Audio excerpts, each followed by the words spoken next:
Hey guys, tonight we slip into a world carved from frost and fire, where gods disguise themselves to seduce mortals. Warriors boast about conquests that are only half about bloodshed, and insults involving your backside can spark a legal duel or get you outlawed for life.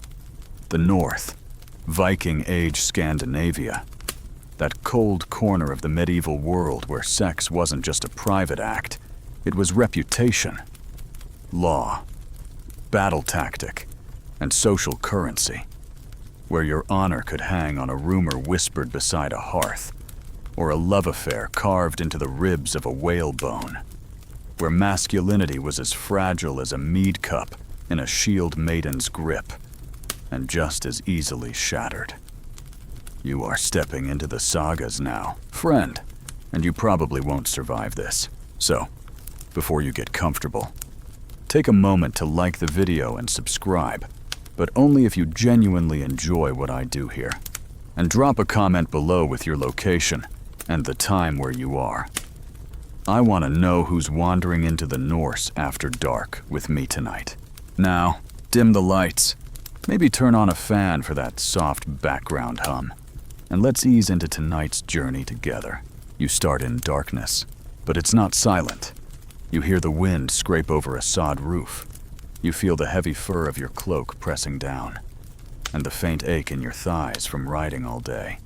You duck into the longhouse, and the warmth hits you meat smoke, sweat, the musky bite of wet wool drying by the hearth. A dozen faces glance up, eyes catching candlelight like amber stones. There's laughter, but it sounds sharp. Someone's telling a story, a saga, and the punchline: someone accused someone else of being ergi. You don't know the word yet, but you will. It's the dirtiest insult in Old Norse. It means unmanly, but not just soft. It means you let yourself be penetrated. A man could sleep with 100 women, loot 3 churches, and wrestle a bear in the same afternoon. But if someone called him ergi, and people believed it, his life might as well be over. Not because of the act, but because of the power dynamics it implied. You were supposed to dominate. You were supposed to win. Sex, in Viking society, was a battlefield, and losing it even in bed was a kind of social death. And yes, women were in this game too. Not just as conquests or prizes, but as players. Sharp-tongued wives who threatened their husbands with verses about their limp swords. Widows who seduced kings just to outlive them. Shield maidens who bedded whom they pleased and dared anyone to object. And of course, the gods were no help at all. Loki shape-shifting into a mare to seduce a stallion. Frey flashing his magical penis sword. Odin practicing Galder magic that required questionable sacrifices.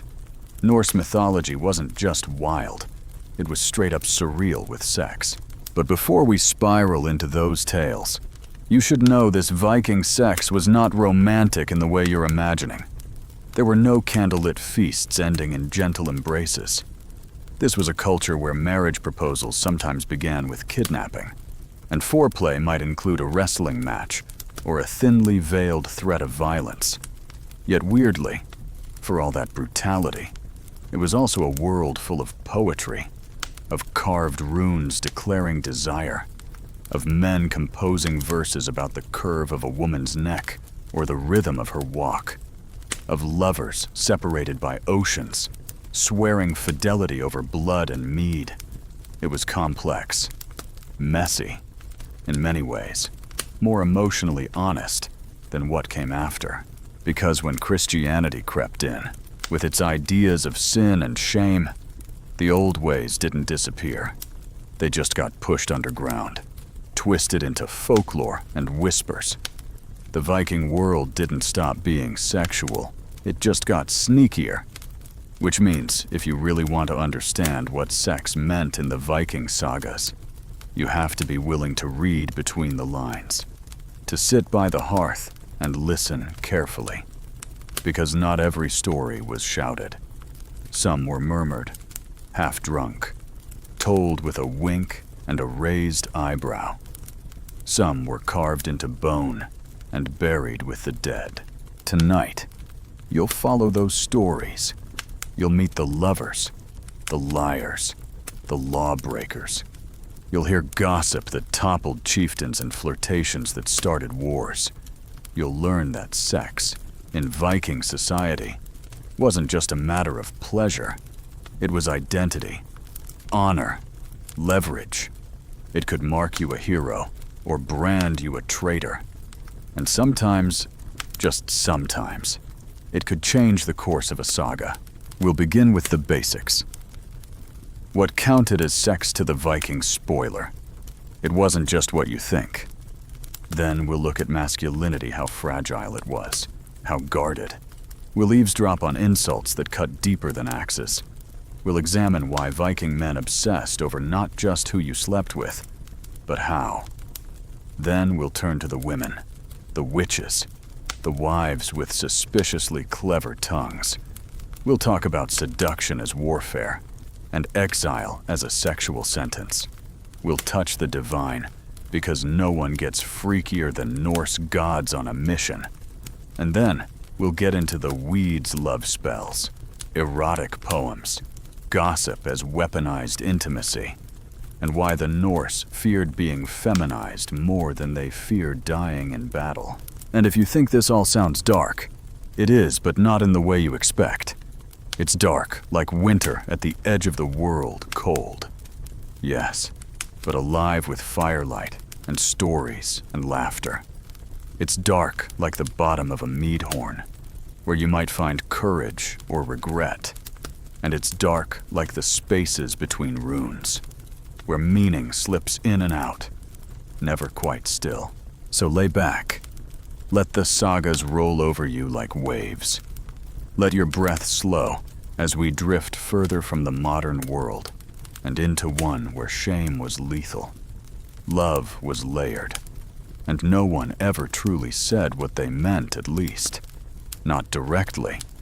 Because in Viking stories, what mattered wasn't what happened.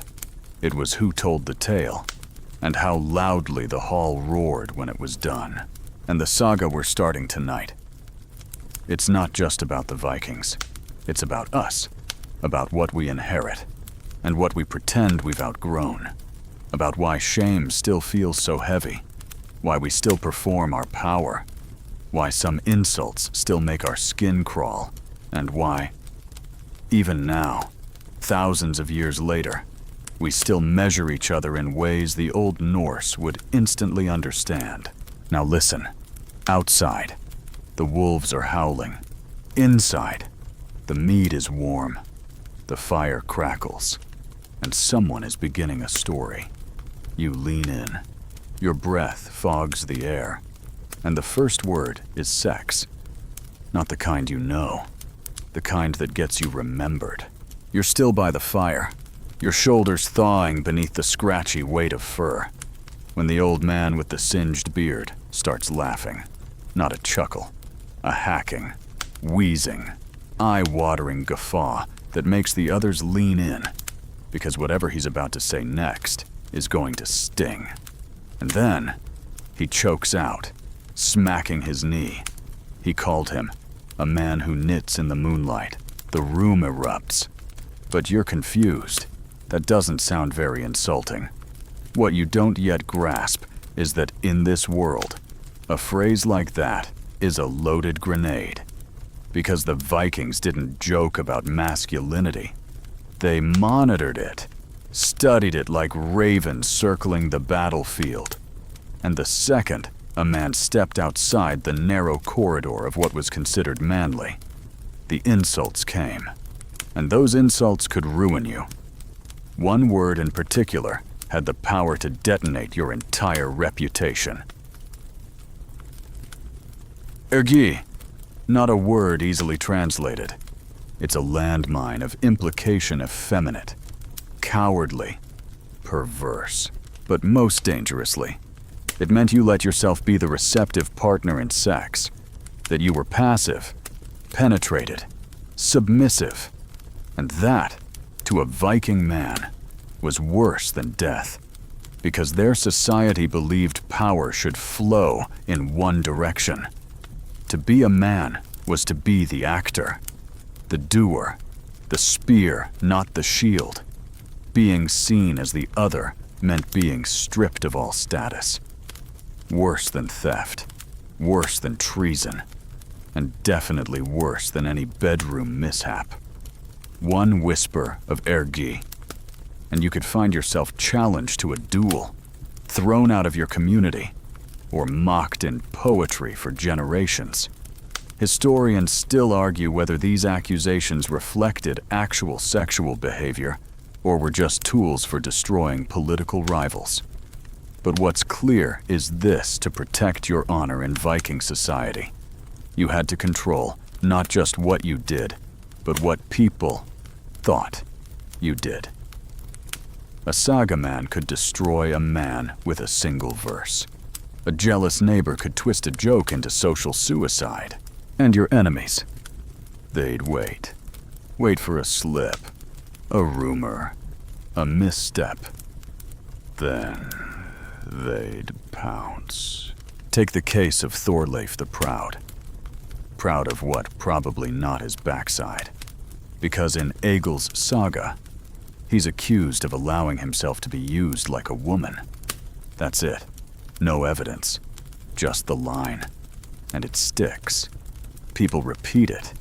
He becomes the butt of jokes, pun fully intended, and eventually his family loses status. No battle lost, no crime committed, just an insult. Or consider a darker tale, a young warrior named Kjartan, accused of dancing in a feminine way at a feast. Just dancing, not kissing boys, not even wearing a dress. But his enemies begin to call him. The shame follows him until he's goaded into a suicidal duel just to clear his name. Why? Because once your manhood was in question, you were no longer safe in the community. You were no longer predictable. And unpredictability, to a society living on the edge of famine and feud, was dangerous. It wasn't just about sex. It was about control, about certainty, about making sure everyone stayed in their lane. Now here's where it gets really twisted. This obsession with control didn't mean the Vikings were prudish. Oh no. They were perfectly comfortable with raunchy jokes, extramarital dalliances, and even homoerotic overtones. As long as the power dynamics were correct, a man could boast about bedding many women, or even tease a friend about their exploits. But the moment someone implied you were the one being taken, you were finished. One fringe tidbit that often shocks modern readers. Viking duels, holmgangs, were sometimes fought specifically to defend against sexual insults. You could challenge someone to a death match over a rhyme implying you'd been too soft in bed. In fact, some sagas read like entire Jerry Springer episodes, where people are throwing axes because of bedroom rumors. A particularly spicy tale comes from the saga of the people of Laxardal. In it, a woman accuses a man of using magic and being womanish, which everyone hears as a sexual jab. His response: murder, not conversation, not a denial, just cold, brutal elimination of the gossip source. And here's where it gets so very Viking. Instead of condemning the violence, the saga presents it almost like an inevitability, because honor demanded it. You didn't survive long in that world if people thought you could be dominated. And if you let that reputation stick, you were liable to lose not just your pride, but your property, your allies, even your legal protections. In a society without centralized law enforcement, reputation was the law. You sip your imaginary mead now, letting that sink in. In the modern world, we still use sex as a power metric, but rarely so explicitly. The Vikings, they made it an art. They crafted insults as carefully as they forged swords. They understood that if you couldn't win in bed, you'd better win in the hall, and if neither, then on the field. Yet, amid all this brutal posturing, you also find something strangely vulnerable. Because why do you think these men feared being labeled submissive? Not because they hated sex, but because they feared shame. Fear of ridicule. Fear of being turned into a story that others laughed at.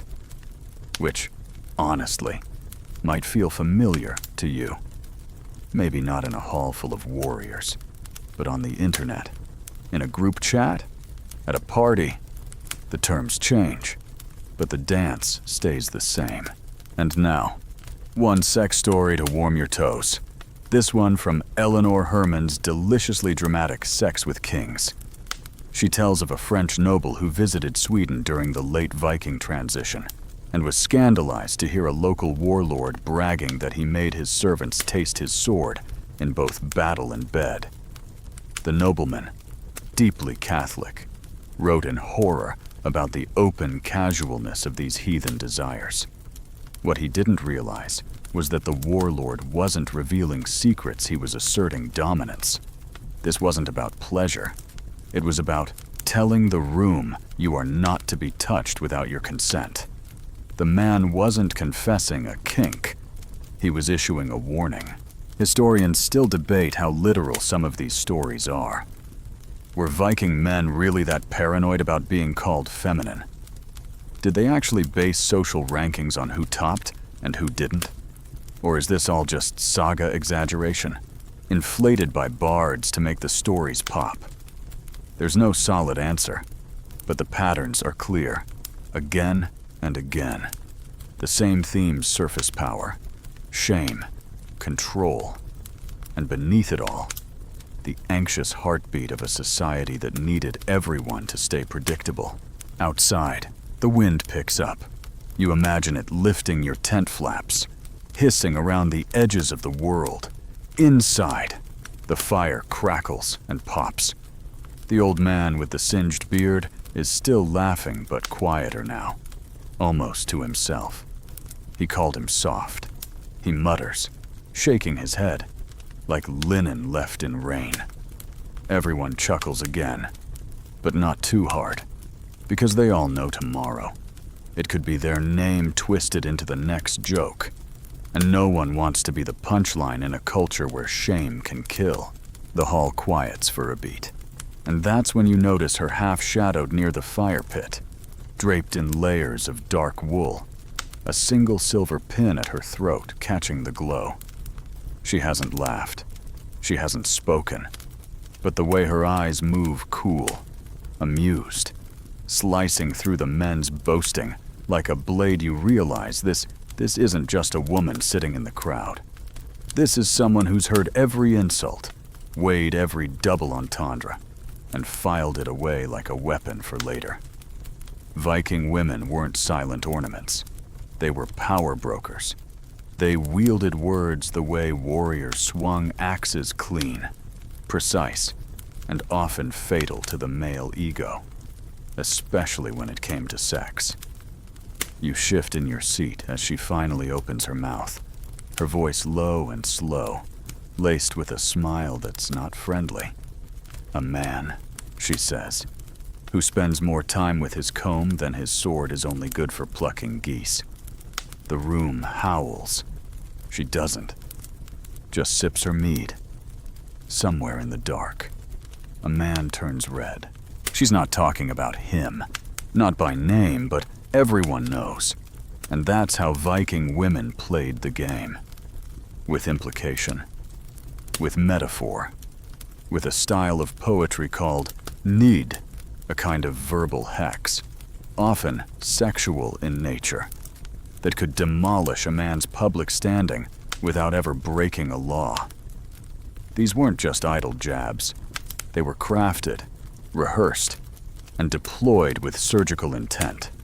In a world where men were obsessed with asserting dominance, Viking women used that anxiety like a crowbar, prying open cracks in a reputation and watching the whole thing collapse. And they had reason.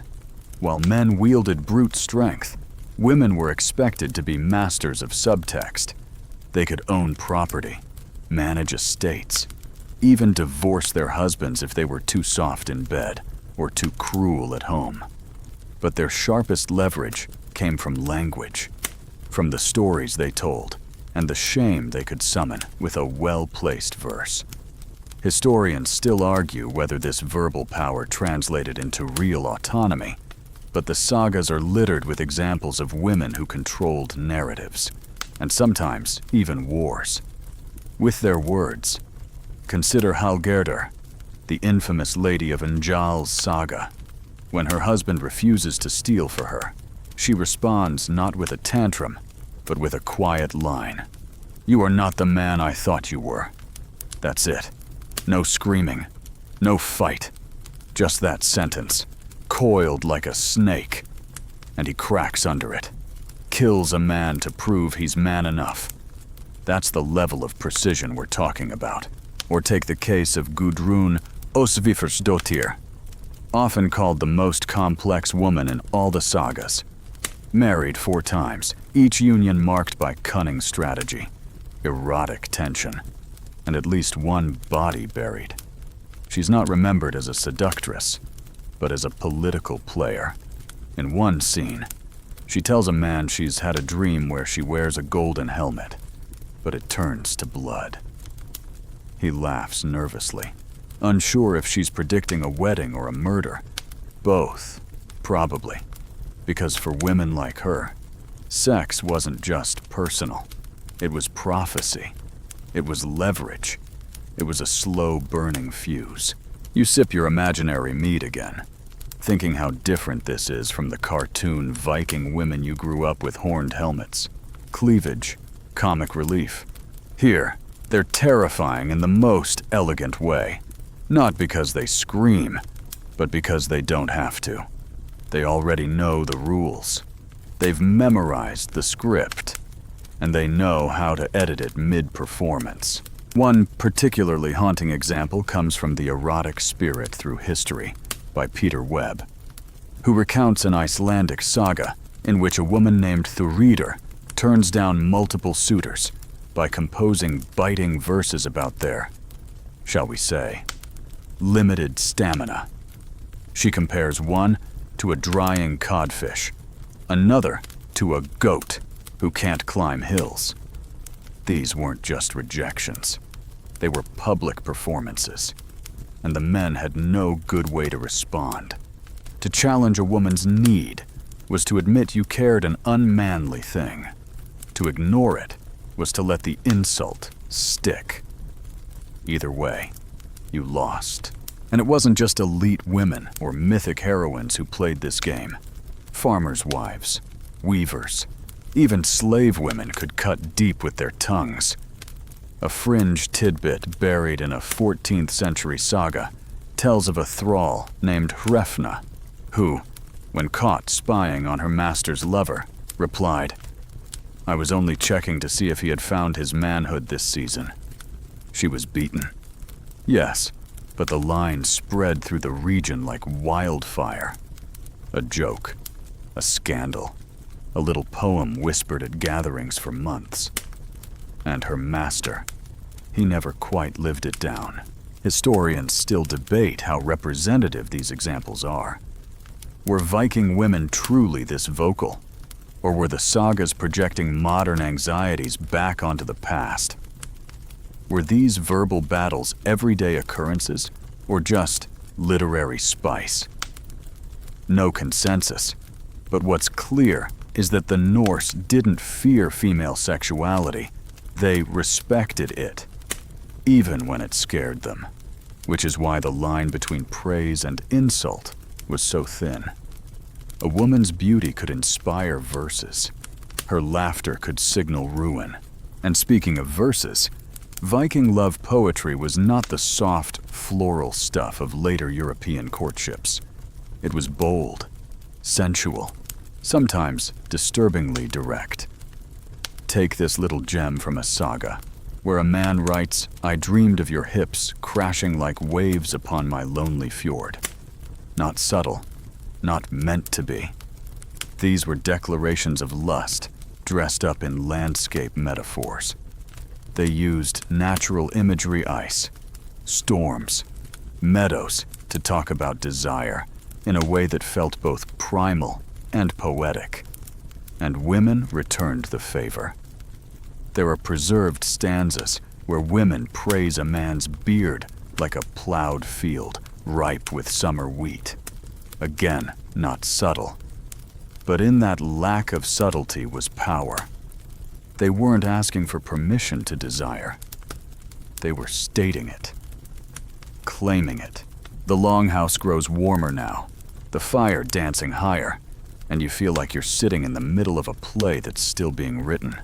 The men performing their strength, the women rewriting the script beneath them, and sex, always there, not as a hidden act, but as a public language, a code, a contract, a threat. You lean back, closing your eyes for a moment, imagining what it would be like to live in a world where every glance could be a challenge, every poem a trap, every laugh at your expense, a nail in your social coffin. Would you survive, or would you crack the way so many did under a single woman's well-aimed line? You don't know, but you're starting to understand why Viking sagas survive. Because beneath the gore and the raiding, they're really stories about power. Who has it? Who loses it? And how sex spoken, hinted, weaponized was always at the center of the game. A hush falls over the hall as the wind outside begins to howl low. Steady, like a beast sniffing the edges of the world. Inside, the fire flickers, and you watch its light dance across the skin of a scarred man standing at the center of the room. He's younger than the others, but there's something about the way he holds himself casual, loose, dangerous. He's telling a story, not with the careful rhythm of a poet, but with the breathless charge of someone reliving the moment in real time. She came at me like a raider. He grins, hands describing curves and angles in the smoke. Not a kiss, not a word, just teeth and grip. And before I knew it, I'd surrendered more than my sword. The room laughs, raucous and unashamed. But beneath it, something sharp lingers. Because what he's describing isn't just sex, it's combat. And in the Viking world, that wasn't a metaphor. That was the point. You sit straighter, pulse ticking a little faster, because now you're hearing how seduction in this society wasn't about charm. It was about conquest. And whether you were the one doing the seducing or the one being seduced, what mattered most was who won. Viking romance was not candlelit dinners or whispered vows under the stars. It was a raid. It was a challenge. And just like in a real raid, someone always left with loot and someone left with nothing. This idea that sex was a form of battle was baked deep into Norse culture. A man's ability to seize a lover was often talked about with the same language used for attacking a village or besting a rival. Think about that. To sleep with someone wasn't just pleasure, it was victory. It proved your strength, your dominance, your worth. And if you failed to perform, if you were too shy, too slow, too easily swayed, you hadn't just failed in bed. You'd failed as a warrior. Historians still argue whether this language reflected actual behavior or was symbolic, but the metaphors were everywhere. In sagas, the verb to lay with is often the same as to conquer. Lovers are described as plunder. Desire is painted like fire or arrows or wolves. You don't fall in love, you hunt it. And in that context, seduction becomes dangerous, because you're not just risking your heart, you're risking your reputation. And it went both ways. Viking women, especially those of high status, weren't shy about initiating. But again, it wasn't sweet. It was strategic. A well-placed glance, a gift of mead, a sudden appearance at just the right hour, none of it accidental. They knew what was at stake. Take the story of Brynhild, the shield maiden whose love triangle with Sigurd and Gudrun ends in blood and fire. She doesn't wait for anyone to court her. She chooses. She declares. She demands oaths. And when those oaths are broken, she doesn't cry. She orchestrates a chain of events that burns down half a royal family. That's not romance. That's a war campaign with kissing. You shift again, the air around you feeling thicker, as if even the smoke is listening now. Because you realize something unsettling in the Viking world. Consent was not always about yes or no. It was about cleverness, about maneuvering. If you could outsmart your lover into giving you what you wanted, then good for you. That made you powerful. Seduction was a kind of strategy game, like chess with pelvic stakes. And if you lost, if you gave in too easily, or showed too much feeling, or worse, fell in love with someone who didn't love you back, that wasn't seen as romantic tragedy, that was weakness. And in a society built on dominance, weakness was poison. But there's more. A lot more. Because this combative view of sex wasn't just cultural, it was legal. Viking law codes, especially in Iceland, included specific clauses about sexual behavior that read like war treaties. For instance, it was illegal to accuse someone of being the passive partner in sex, unless you were willing to prove it in court or in a duel. The law recognized how lethal sexual shame could be, and it tried, awkwardly, to manage that volatility. And when duels weren't enough, sometimes exile followed, being cast out for a rumor, a line of poetry, or even just a poorly timed verse could mean death by weather or wolves. All over a few misplaced moans. You stare into the imaginary fire again, wondering what kind of person thrives in a world like that. And then, you hear it, the beginning of another tale. This time, it's quieter. A man, older, telling a story that starts not with laughter, but with silence. There was a girl, he says, from a farm near the fjord. She had more scars than smiles. And every man in the village was afraid of her, not because she was cruel, but because she didn't need them. The room leans in.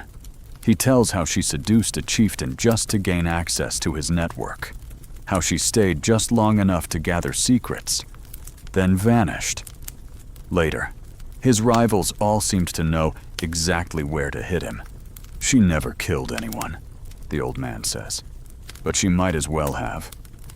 The story ends, not with applause, but with a long sip of mead. No one dares laugh. From the shadows, a voice murmurs, "That's not seduction, that's assassination."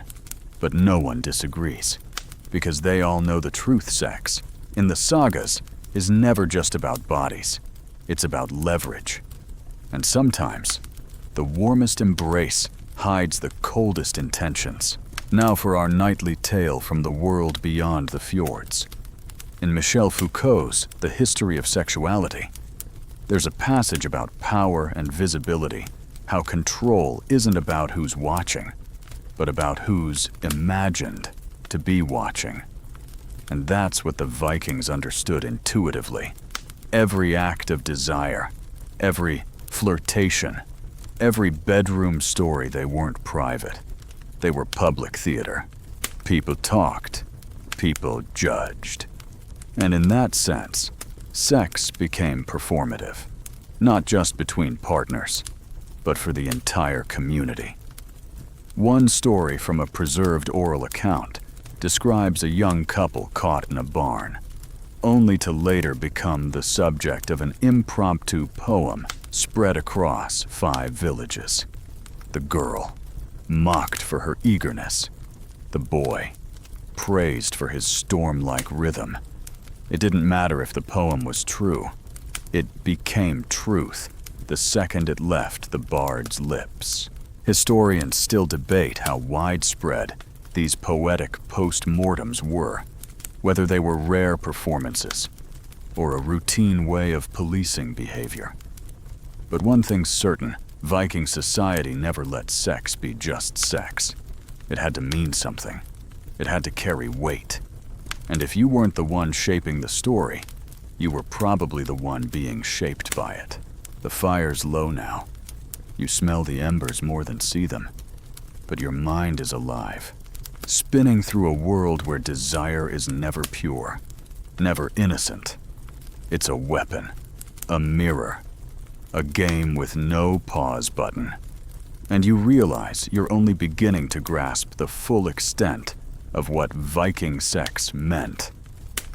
Because in this world, your lovers were your allies, or your enemies. Your passion could protect your name, or drag it through the mud. And in the end, what mattered most wasn't the act itself, but who told the story afterward.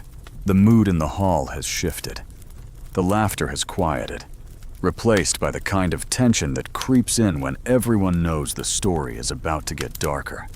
You feel it in your chest, a tightening, like the pause before a storm breaks over the fjords. Someone has mentioned outlaws, not the dashing kind with songs and smirks, but the real kind, exiled, filthy, hungry, hiding in caves and forests, living on mushrooms and vengeance.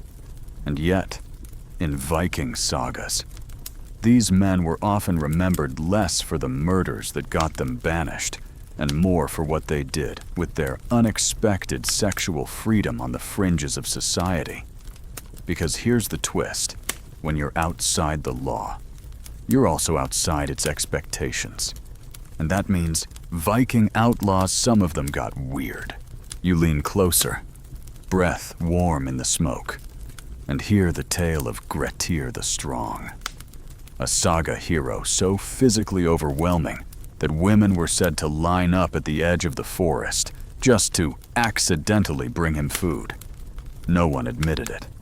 Of course, these were good farm girls, but bread was left, meat vanished.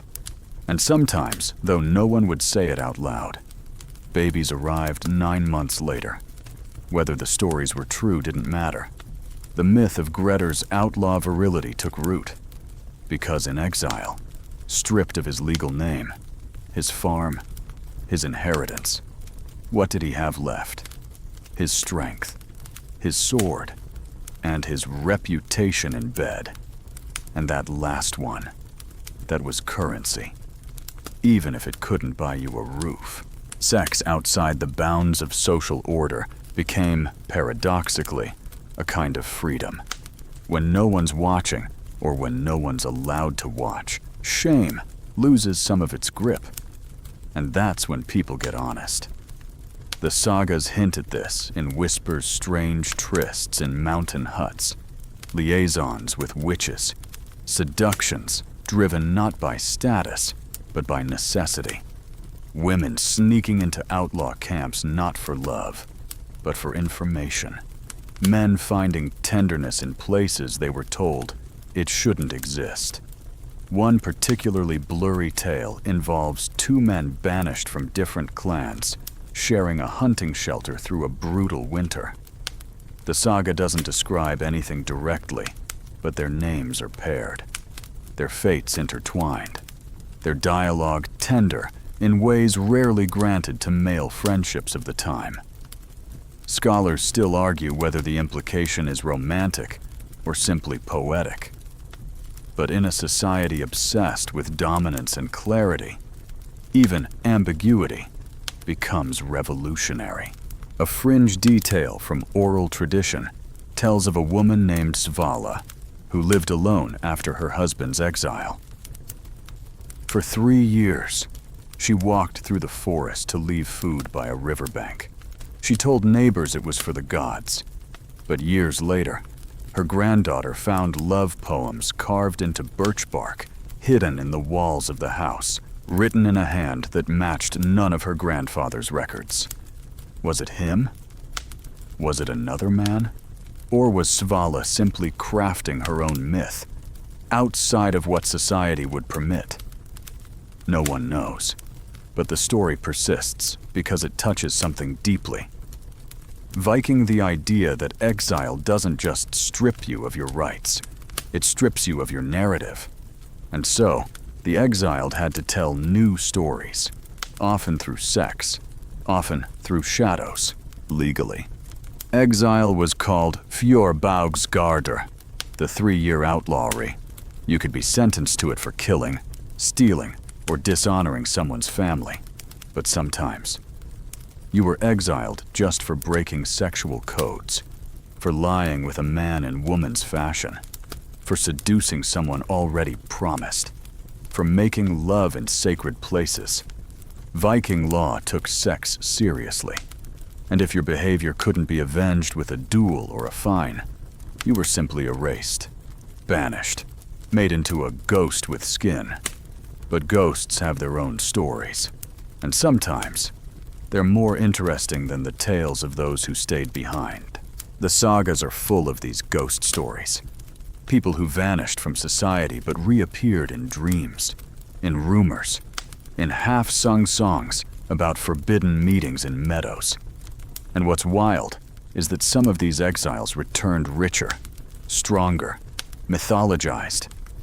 Take Hrapr, a shadowy figure whose name surfaces in 3 different sagas, always with the same pattern: exiled, feared, seducing someone important, and then disappearing again like smoke. One tale hints that he had a relationship with the son of a chieftain, though, of course, it's phrased in the classic, evasive saga way. They shared meat and mead, and many long silences. But everyone knows what that means, and no one dares say it, because the saga lets you know that saying it out loud is still dangerous, even hundreds of years later. From the scholarly side, Peter Webb's writings dive into the erotic ambiguity of exile. He notes that the sagas give more space, literal and narrative, to characters outside the law. They get longer monologues, weirder dreams, deeper desires. It's as if the saga men found these figures more compelling once they were untethered from society's constraints. And through that space, something slips in uncensored hunger, raw need, even tenderness that wasn't allowed in the clean halls of honor and law. It's not that the exiles were better people. Often, they were brutal, but their isolation made them interesting, especially sexually.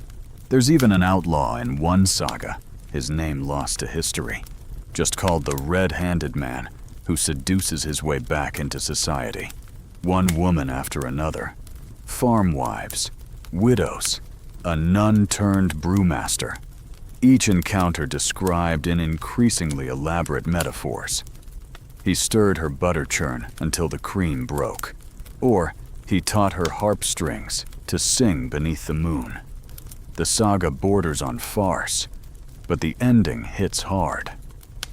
The last woman he sleeps with is the daughter of the man who exiled him.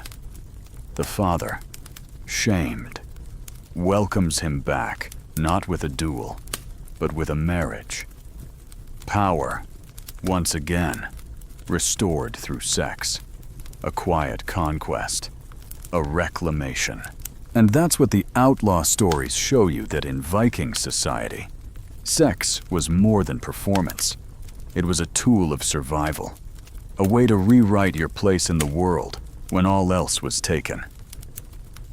You may not have land, name, or allies, but if someone wanted you, if your body still held value, then you weren't entirely erased.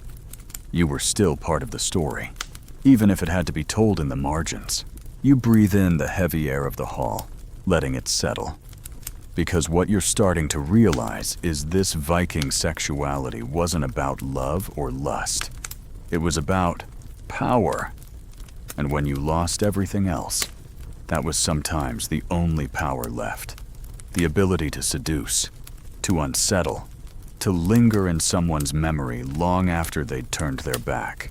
So, you lean back, half in shadow, listening for more stories of those who vanished into the woods and came back changed, not because they found redemption, but because they found new ways to be remembered. You've heard the word a dozen times by now, whispered behind hands, tucked inside verses, spit like venom across the fire, but tonight, it lands with weight. Ergi. The word hits the air, and everything stills. Even the fire seems to crouch. You realize that in the Viking world, this wasn't just an insult, it was a spell, a legal weapon, a curse with consequences. One syllable, and a man could lose his honor, his land, even his life, because calling someone ergi wasn't like calling them a fool. You were accusing them of the worst social crime imaginable, not just being passive in sex, but being penetrated. And to the Viking mind, that wasn't about pleasure. It was about submission. It meant letting someone else have power over you, and that flipped the whole hierarchy upside down. So even if you were the strongest warrior in the fjord, even if you'd strangled a bear with your bare hands, the second someone made that accusation stick, you were done. The sagas are full of moments where warriors snap at the mere hint of it, challenging their accuser to a duel before the insult can spread.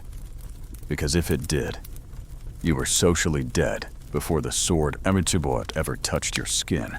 You sit quietly as the storyteller begins a tale that makes your jaw clench. The story of Eyvind, a well-born man who once won a famous duel, built a prosperous farm, married into a strong family, a respected figure, until a rival bard composed a clever verse that implied Eyvind had been the woman in a youthful encounter during his travels abroad.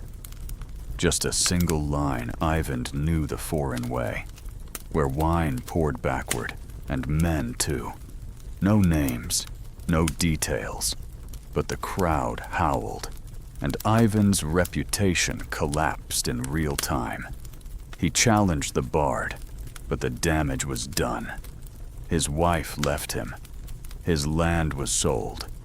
He eventually vanished, perhaps into the sea, or maybe into one of the outlaw stories you've already heard. But what stayed was the verse, still recited, still laughed at. The joke lasted longer than the man. Historians still debate how often ergi was used as a literal accusation versus a political tool.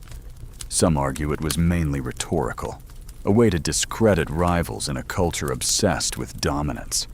Others believe it reflected genuine terror about losing masculine identity.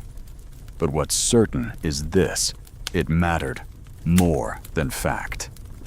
Truth didn't protect you. Reputation did. And once the whispers began, even if you denied it, even if you fought back, the stain clung. Because the accusation wasn't just about what you did. It was about what others believed you were capable of doing again. And here's where the Viking legal system gets deliciously bizarre. Accusing someone of being ergi wasn't just rude, it was illegal. But only if you couldn't prove it. Viking law allowed for honor duels, known as holmgang, to settle disputes of reputation. So if you called someone ergi and they challenged you, you either had to take it back or face them in a duel. And losing the duel wasn't just losing a fight, it was confirmation. It meant the accusation stuck. Because in a culture where strength was everything, defeat in combat was taken as proof of weakness, and therefore, of ergi. It's a vicious loop. You insult, they challenge, you fight, and either way, someone walks away less of a man. And the insults didn't have to be obvious. Viking society was fluent in double meaning. Poets could slice you apart with metaphor. A line about soft hands or singing at night could imply everything the speaker was too clever to say directly. The best insults made the audience laugh, and the victim burn without ever quite being sure how. And once a good verse got out, it lived forever, carved into memory, passed down like a prized weapon. That's why being mocked in verse was so dangerous, because you couldn't kill a poem. One of the most notorious cases of ergi accusation is in Gisli's saga, where two men, Thorgrim and Vestine, accuse each other of effeminacy. The insults escalate, wrapped in verse and innuendo, until finally, blood is spilled. And even then, the reputation damage lingers. Widows refuse to remarry. Sons grow up under the shadow of their father's unmanliness. Whole families are poisoned by a few reckless words. Because in the Viking mind, these things stuck to the bloodline. If your father was shamed, your own worth was suspect. Not because you shared his actions, but because you inherited his weakness. And just when you think it can't get more intense, you hear about the rituals surrounding public shame.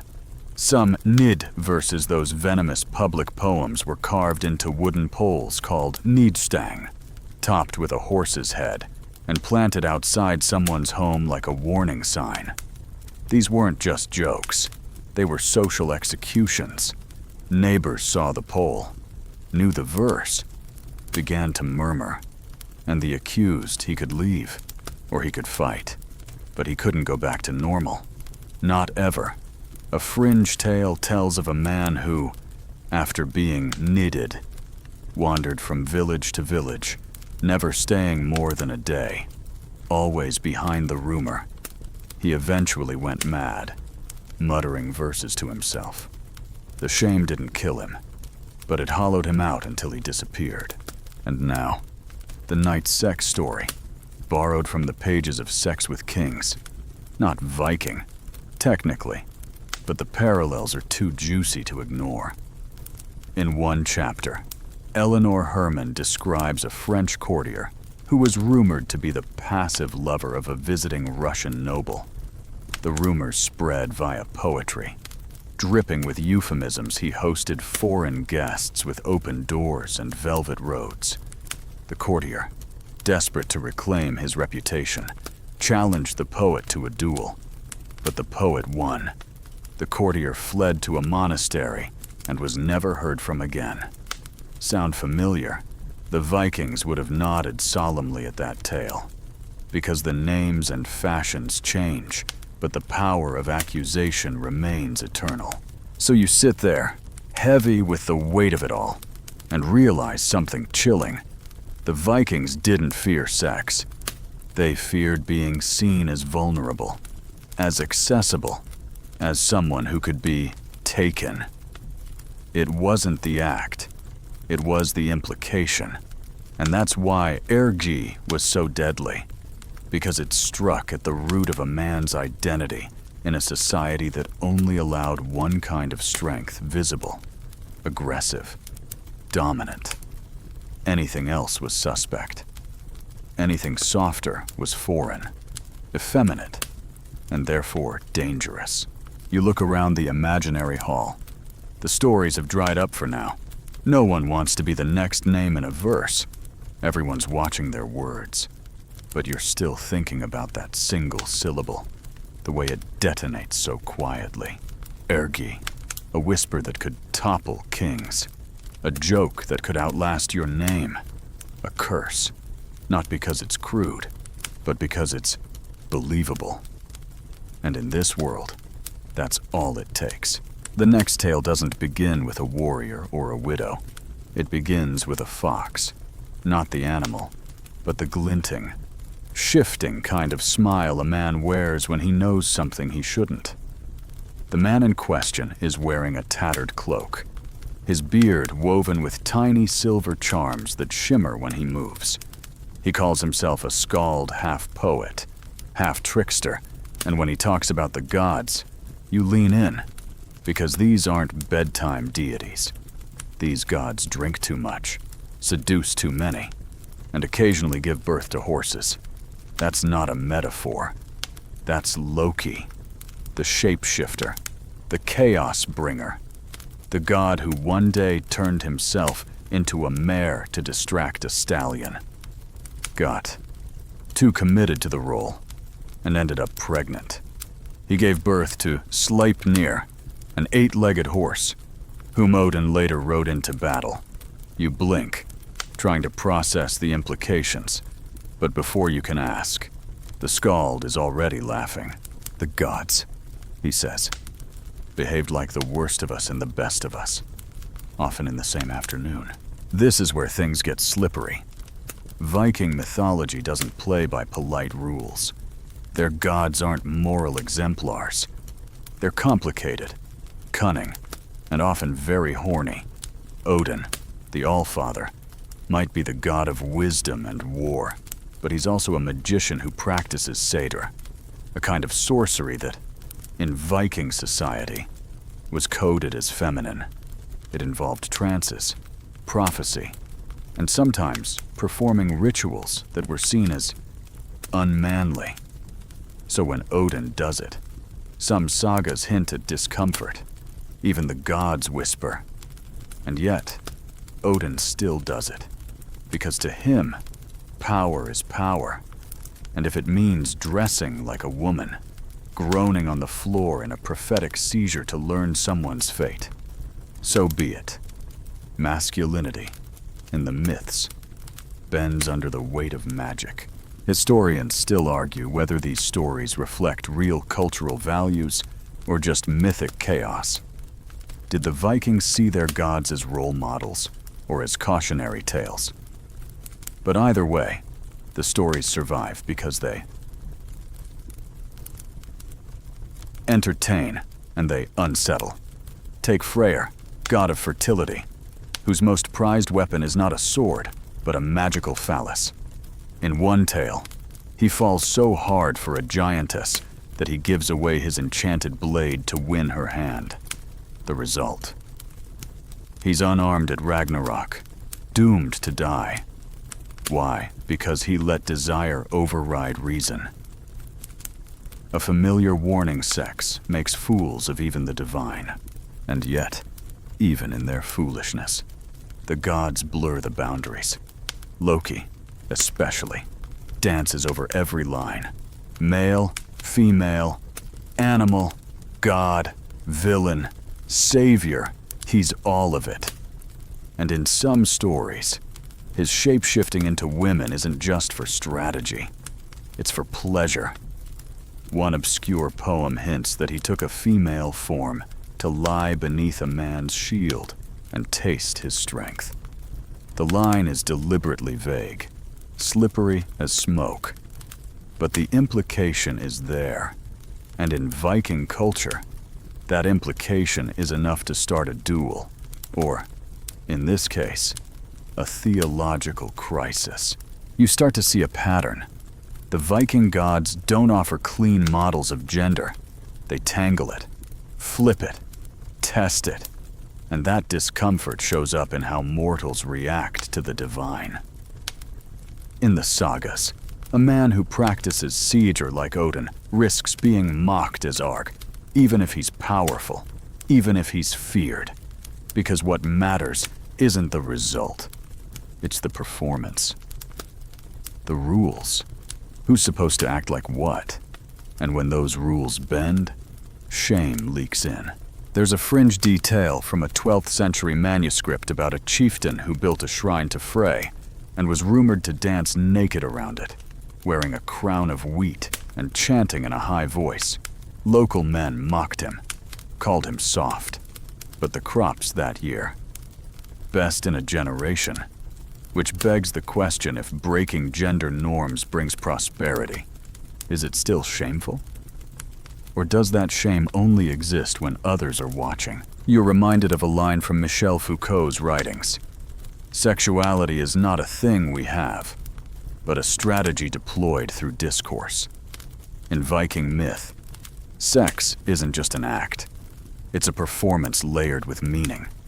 And when the gods do it, their behavior reflects back on the humans who worship them. If Odin can dress in women's clothes and still command the battlefield, then maybe masculinity isn't as rigid as Viking law suggests. Maybe the rules were always just smoke, given shape by fear.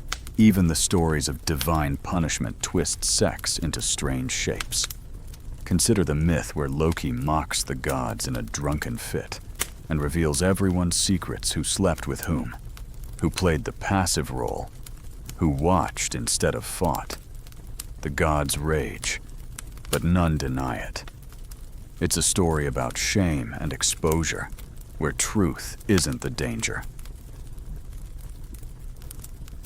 Reputation is. And that tension between what happens and what gets told mirrors the human world perfectly. Another tale, darker still, involves a giantess who curses the gods by exposing their hidden lusts. She sings about Odin's magic, Frey's phallus, and Thor's secret cross-dressing adventure, where he wears a bridal gown to retrieve his stolen hammer. Yes, that's a thing. Thor, god of thunder, the burliest of all, once put on a dress, a veil, and pretended to be a bride to get his weapon back. The gods laughed. Sure, but they let him do it, because victory mattered more than appearances. And after he crushed the giants, no one dared mock the dress. You sip your invisible mead, trying to wrap your head around it all. These stories aren't warnings. They're experiments, thought puzzles. What happens when a god becomes a mother? When a warrior wears lace? When shame loses its teeth? The Norse weren't asking you to judge, they were asking you to wonder. Wonder. And that wondering is what kept the stories alive. One erotic story tonight, then drawn from Peter Webb's work.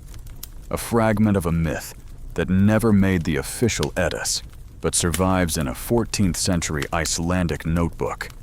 In it, Loki, in female form, seduces a mortal prince to steal a key hidden in his belt. The seduction is detailed through sensory metaphor. He drank from her storm bowl. Her touch left salt on his skin. The key, once taken, opens a vault that contains a harp made from frozen moonlight. Loki plays it, and the sound unmakes a mountain. Nothing about this is simple. Not the sex, not the gender, not the magic, but it's powerful. Because it shows that in Norse myth, desire is a force that bends rules, not a vice to be punished. Historians still debate whether these myths influenced daily Viking behavior, or whether they existed in a separate moral universe. But either way, they offer a mirror strange, cracked, full of smoke, and what you see in it says more about you than about the gods.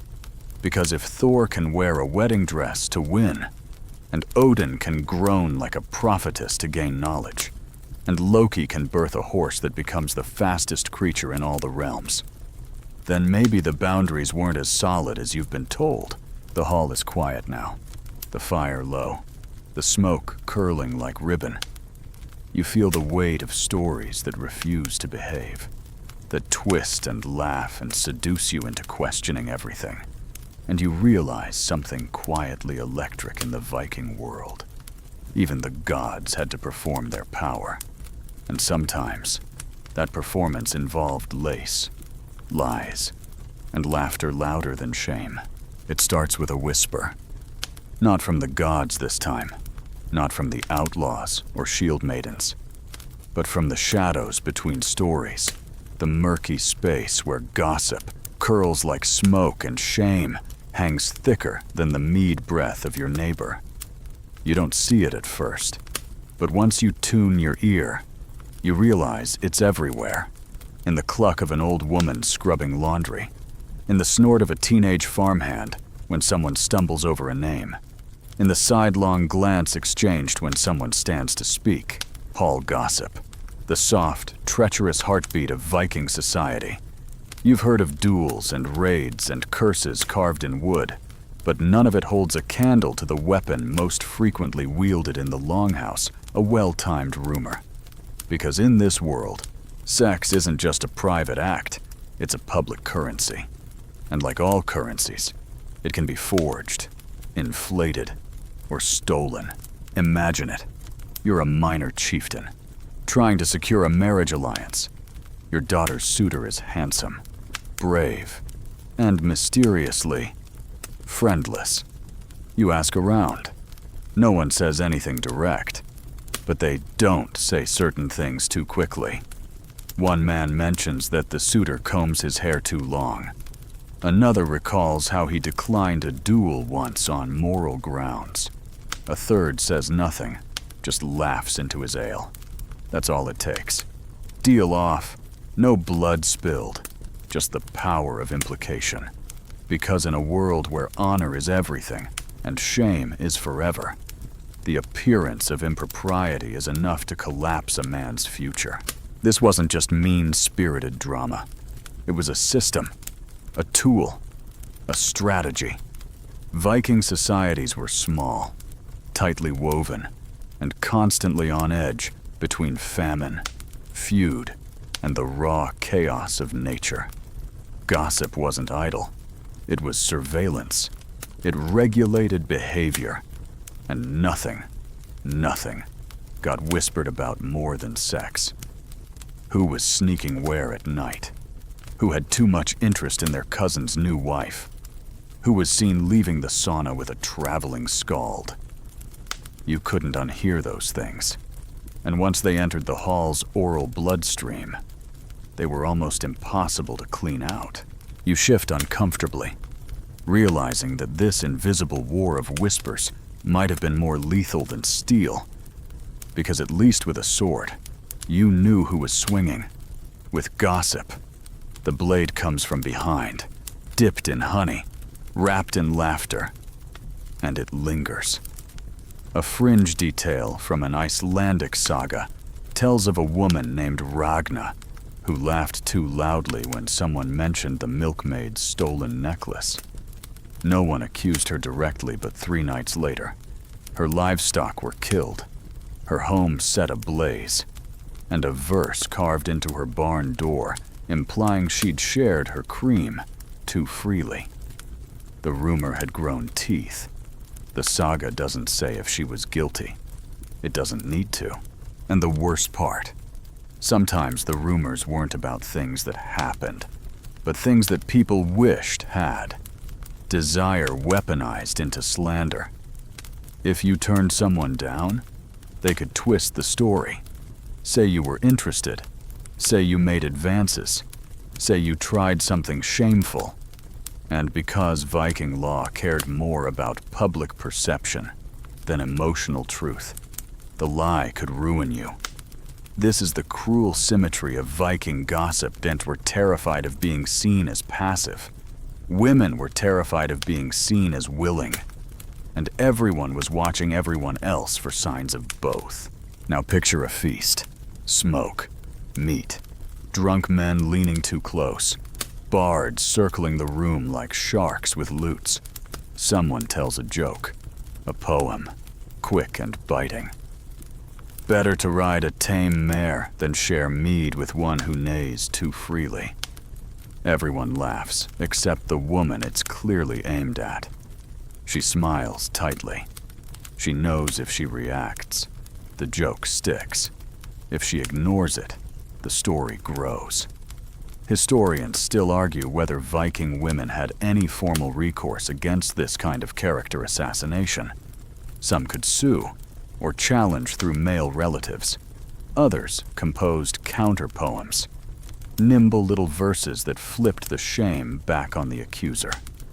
One famous example is a stanza that ends with, "I bedded a king. You polished his boots. Clean, sharp, memorable." The poet walked away with her reputation intact, and the boot polisher avoided parties for years. But not everyone could fight back. One fringe account describes a farmer's son accused of sleeping with the shepherd, an act not illegal, but improper. If it was rumored that he'd played the receptive role, no proof, just a joke passed between bards. The boy hung himself a week later. The saga calls it a sadness, but doesn't blame anyone. It doesn't have to. Everyone knew what killed him. That's the true brutality of Viking gossip. It didn't always kill directly. It just pushed people to the edge and let them fall on their own. And yet, despite its cruelty, it was also strangely intimate. The sagas show a world where sexual knowledge mattered, where people noticed who looked at whom, who flushed, who faltered, and they remembered.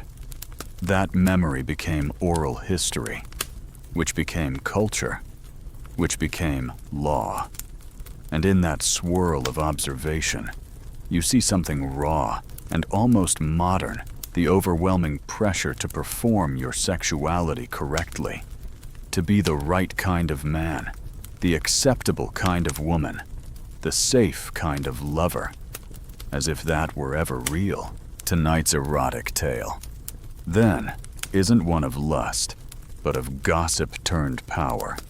From Eleanor Herman's Sex with Kings, there's a footnote about a Spanish court where a young noblewoman was accused of an affair with the king's favorite falconer. Her defense: silence. She said nothing, never denied it. But she showed up to court 3 weeks later, wearing a gown embroidered with tiny falcons. Gold thread, pearls in their beaks. Everyone saw it. Everyone talked about it. The king laughed. The rumor died. Because somehow, by leaning into the whisper, she rewrote it, turned it into style. That's the kind of magic Viking women would have understood perfectly. Historians still debate whether these oral tactics, glances, poems constituted a real form of law, or were just social currency.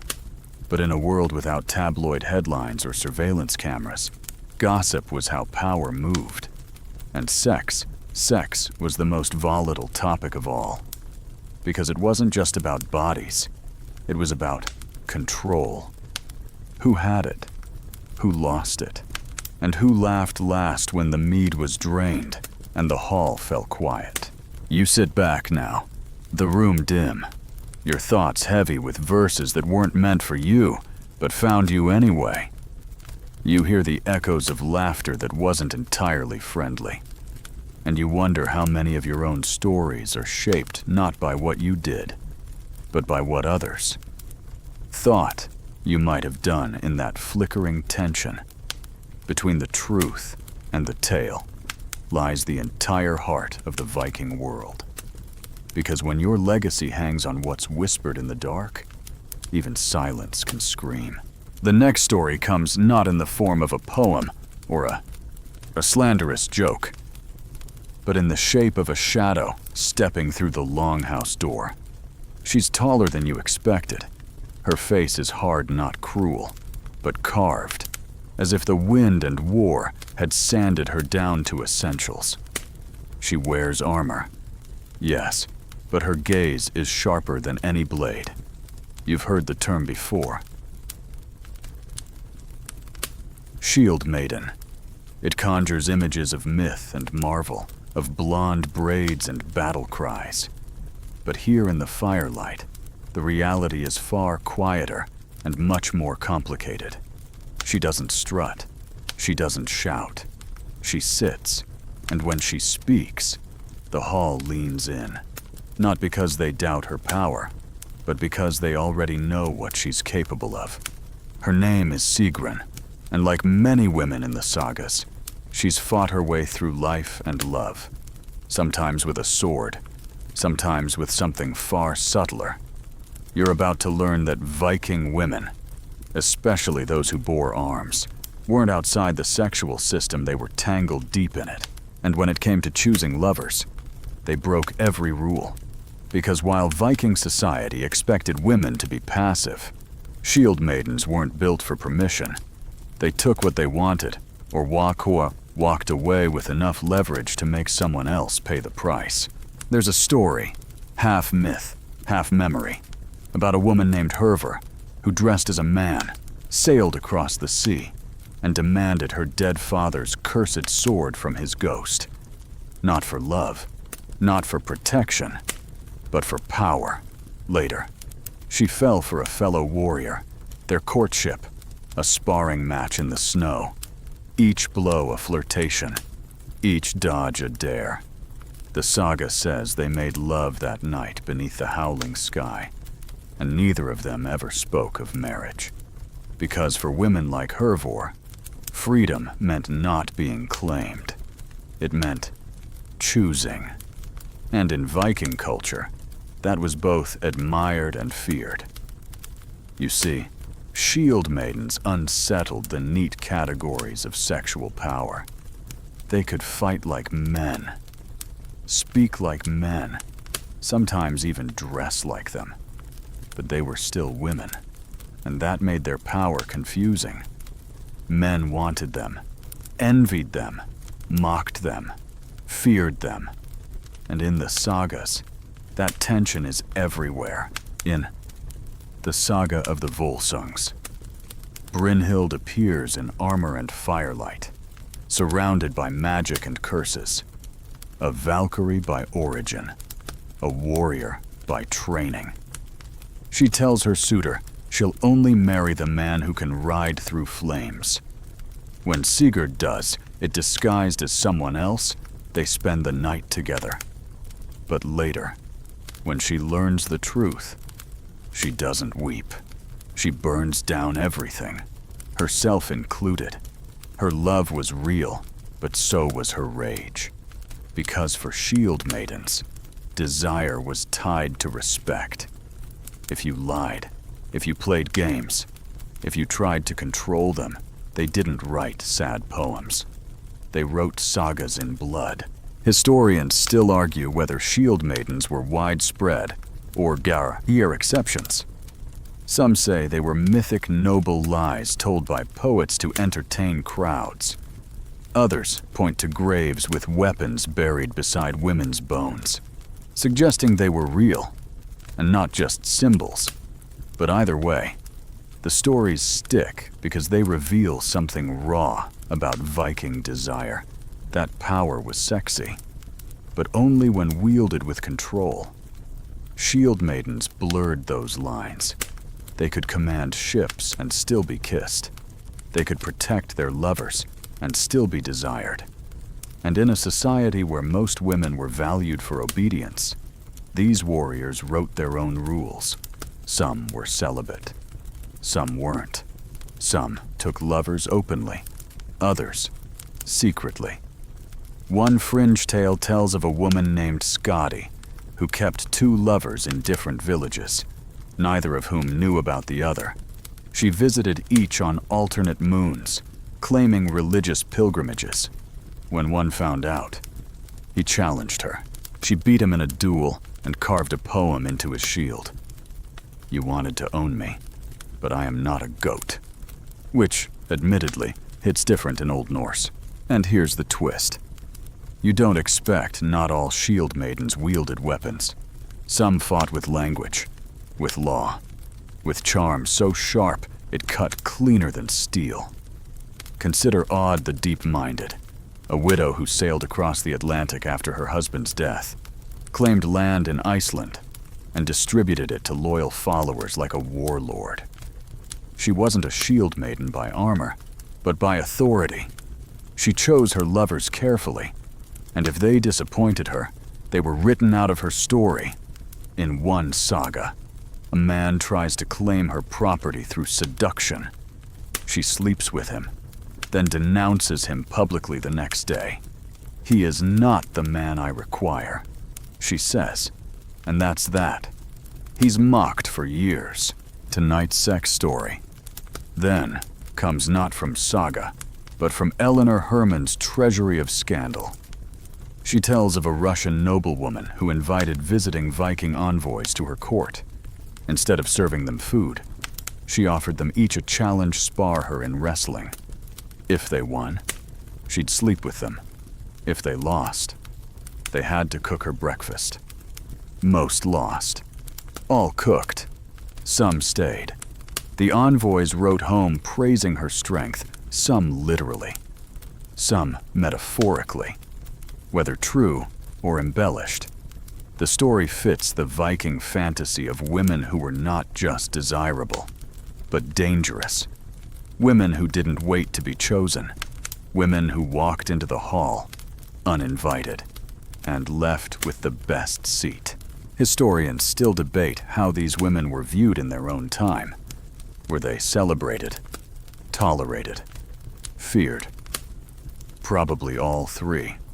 But the sagas remember them not as cautionary tales, but as challenges. Proof that sexuality didn't always flow in the same direction. That sometimes the woman pressed first, spoke first, drew first, and if a man wasn't ready, she left him blinking in the snow, wondering what had just happened. You realize, with a shiver, that these women weren't just exceptions to the Viking code. They were its stress test, the pressure that revealed where the system cracked. And the cracks were many. Because once you allow for women who fight, who choose, who dominate you, open the door to something wilder. You open the door to equality, not as a slogan, but as a force. Not as kindness, but as competition. In that world, every glance is sharper, every decision is strategic, every lover is a potential rival. And in a place where honor is measured by control, giving power to your partner is the most radical act of all. So now you sit in the corner of the longhouse, watching Sigrun sip her mead, the scar on her neck catching the firelight. No one dares speak to her unless she speaks first. She's had lovers. Sure, some still limp. Others still write her letters. But she belongs to no one. And yet, when she stands, the room still watches. Not with lust, with respect. Because in the Viking world, that was the highest form of desire, wanting someone you couldn't own. Someone nudges you awake. Not with a hand, but with a sound, a clank of iron on stone, low and deliberate, like a hinge turning on an old door you didn't know existed. The fire's burned down to coals now, a soft red glow pulsing through the room like the last heartbeat of a dying beast. And from that warmth rises a voice, not a shout, not a laugh, but the tight, grave tone of someone about to speak of things the room pretends not to know. "My uncle," the voice says, "got married with an axe in his hand." A pause. Not to hold it, to use it. The room doesn't laugh. No one even blinks, because everyone here has heard versions of this before. You're about to learn that in the Viking world, marriage wasn't always the romantic ceremony of vows and flowers. It was sometimes a hostage negotiation with better snacks. And sex. That was part of the bargaining chip, because Viking marriages were not always rooted in love. Often, they were rooted in strategy, fear, revenge, or, occasionally, just the threat of sheer violence. You learn quickly that bride kidnapping, broodkap, literally bride buying, was not always a metaphor. Some marriages began with a raid, not a proposal. A suitor would show up with his men, weapons polished, and negotiate with the bride's family. If they said yes, the feast began. If they said no, well, sometimes the feast happened anyway. But with fewer relatives in attendance, it wasn't always so brutal. Of course, plenty of Viking marriages were peaceful alliances between clans, complete with contracts and handfastings and matching goats. But the stories that get told around the fire, the ones that stay, they're the messy ones. The ones with blood on the wedding linens and passion knotted up with panic. There's a saga called The Tale of Hrolf the Herder, in which Hrolf falls in love with a woman named Alfhild, the daughter of a minor noble. Her father refuses the match, says Hrolf smells like sheep and failure. So Hrolf waits until Alfhild is bathing in the river one evening, then rescues her from a snake he planted there himself. She's impressed. Her father is not. Hrolf returns the next week, armed, and proposes again. This time, the nobleman agrees mostly because Hrolf is now technically holding his eldest son, hostage in a shed.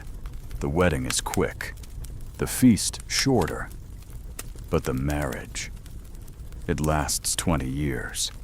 They're happy, according to the saga. Alfhild even helps Hrolf run off some tax collectors with a pitchfork. Whether that's love or just Stockholm Syndrome, the saga doesn't say. But it does say they die holding hands, which for the Viking world is practically a Disney ending. But here's where the sex comes in. In Viking society, marriage was not just a romantic or familial arrangement. It was a transactional framework for controlling reproduction, property, and social alliances. And sex sealed the deal. The morning after the wedding night, blood-stained sheets were sometimes shown publicly to prove the marriage had been consummated.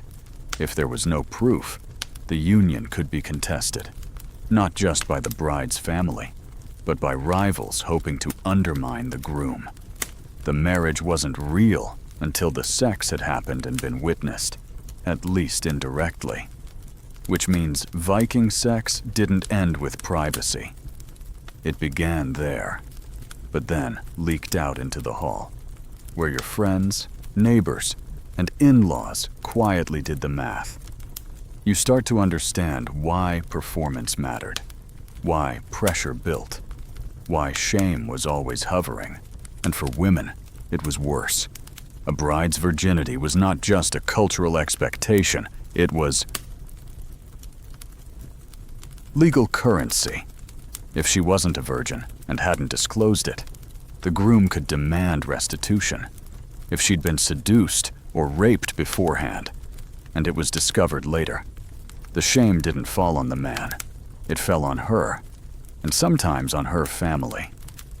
There are grim sagas that speak of women drowned or exiled for arriving at the marriage bed with a looseness unbefitting a contract.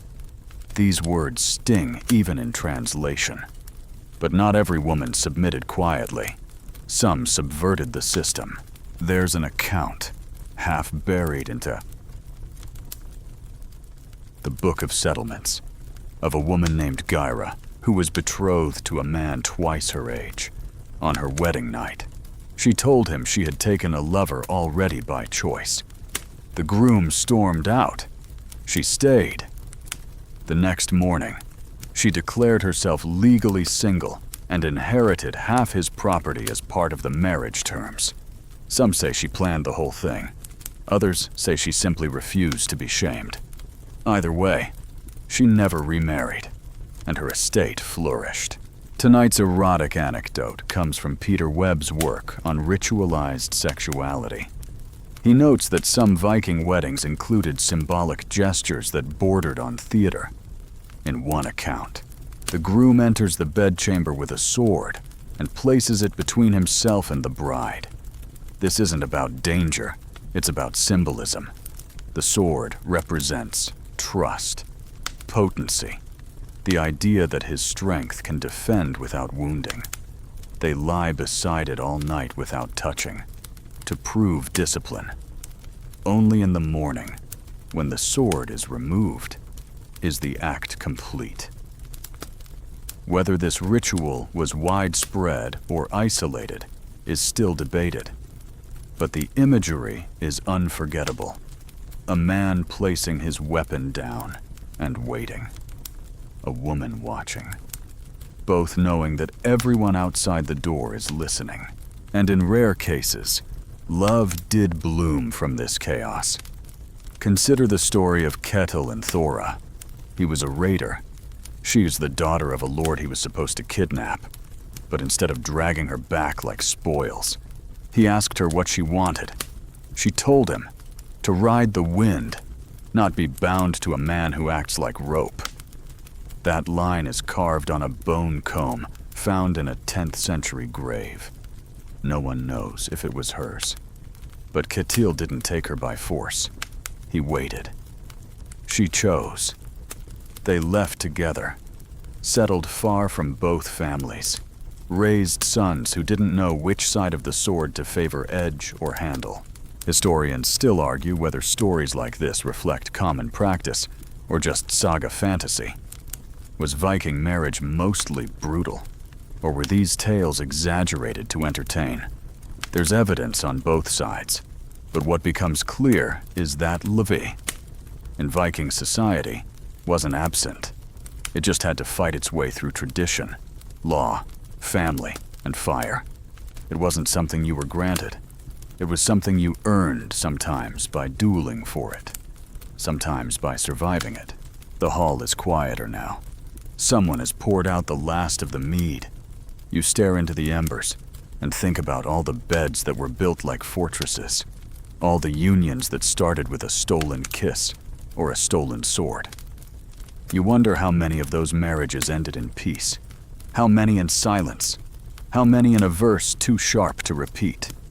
And you realize, with a slow breath, that in this world, sex was never just pleasure. It was a hinge, a test, a battlefield in the shape of a blanket. And if you survived it, maybe, just maybe, you got to write the next chapter. The first thing you see is bone, not a skeleton, not something grim, but a small, polished piece of whale rib, about the length of your hand, smoothed on the edges and carved with runes that glitter faintly in the firelight. You pick it up, and it feels warm, alive, almost as if the words inside it are still whispering. It's not a weapon. It's a message, a love note, but not the kind you fold into a locker or send by text. This is older, riskier, more dangerous, because in the Viking world, saying "I want you" wasn't always safe. It could start a duel, end a marriage, or spark a blood feud. So instead of speaking, lovers carved. They etched their desires into wood, bone, horn, anything that could outlast a whisper. And tonight, you're going to read between those ancient lines, tracing the stories of passion hidden in plain sight. Welcome to the world of runic love letters, where every stroke meant something, and every message was a risk, was a get. The Vikings weren't shy about sex, but they were deliberate. Saying something aloud made it real, and reality could be weaponized. So for those wanting to express desire without lighting a social fire, runes offered a kind of coded intimacy. You didn't just say, "I love you." You compared the person to a wolf in the snow, or a flame beneath ice. You said things like, "You make my shield sing," or "My thoughts fall into you like arrows." These weren't metaphors meant to obscure, they were tools to seduce, while maintaining plausible deniability. If someone found your carved message, you could say it was a riddle, a poem, a prayer. But if the right person read it, they knew. One fragment, found on a wooden stick in Bergen, reads, "I long for your embrace, more than the spring earth longs for the sun." Sweet, right.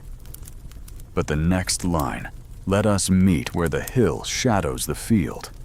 Bring no words. That's not a love poem. That's a plan. Historians still argue whether such inscriptions were one-sided fantasies or genuine invitations, but there's no denying the sensuality baked into the language. These weren't just texts, they were emotional traps, carefully laid with rhythm and metaphor. And they weren't just written by men.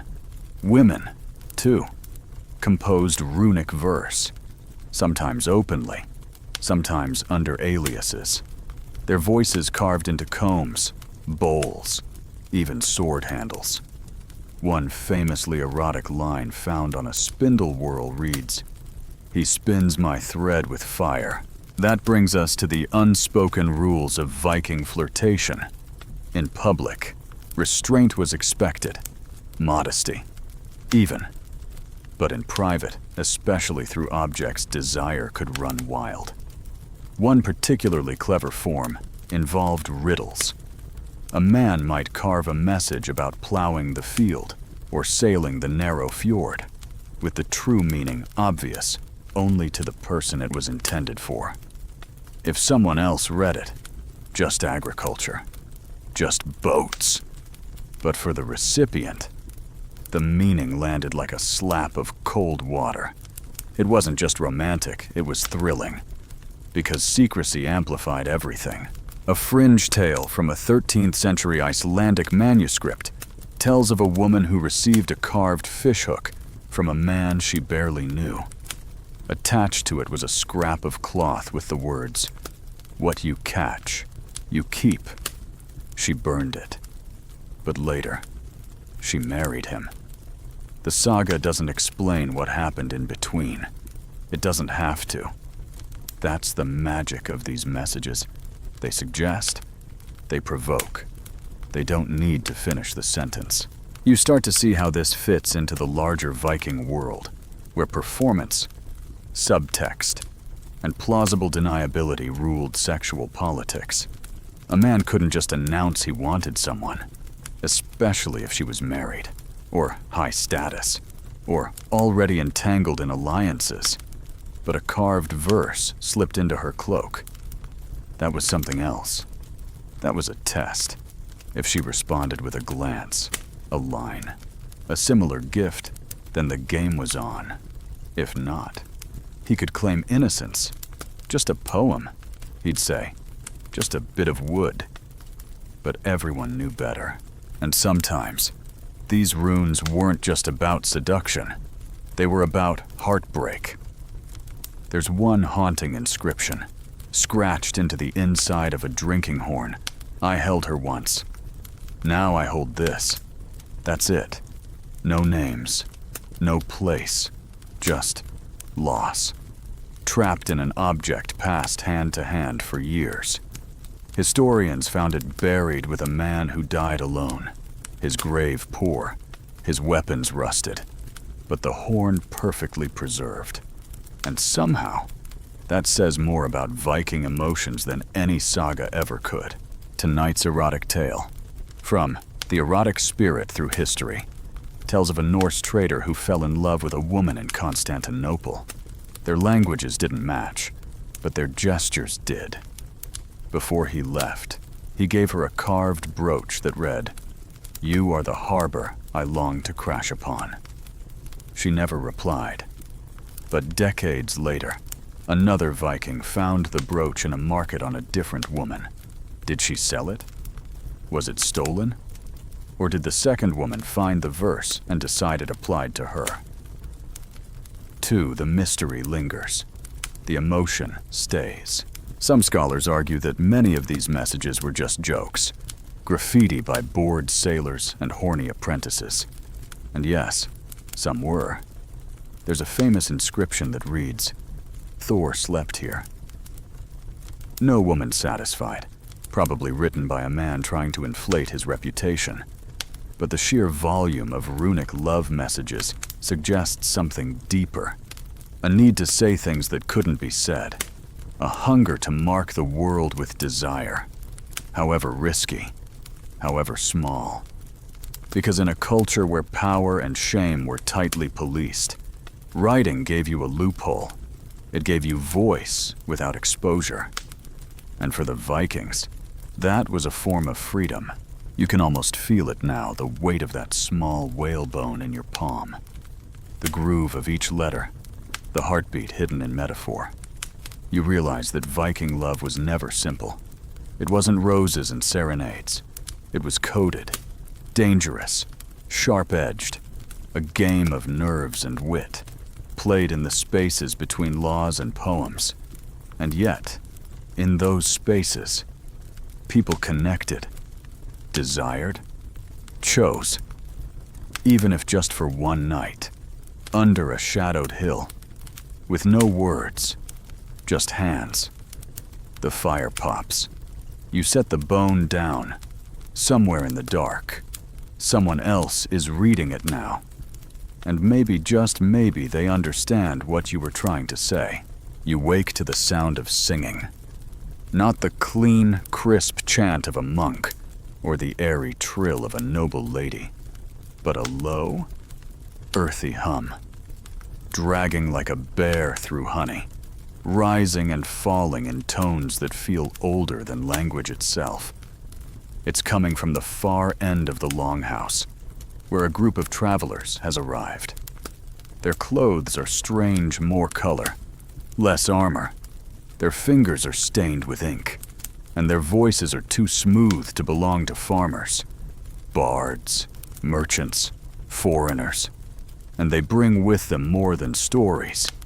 They bring fringe customs, different smells, strange rhythms, and one peculiar obsession, Beards. Yes, tonight you're diving into the underworld of Viking fringe culture brothels, bards, beard fetishes, and the hidden codes of attraction that flourished in the cracks of the dominant order. You don't get far before you hear someone laugh behind their cup, muttering. A real man's beard should snag on a comb.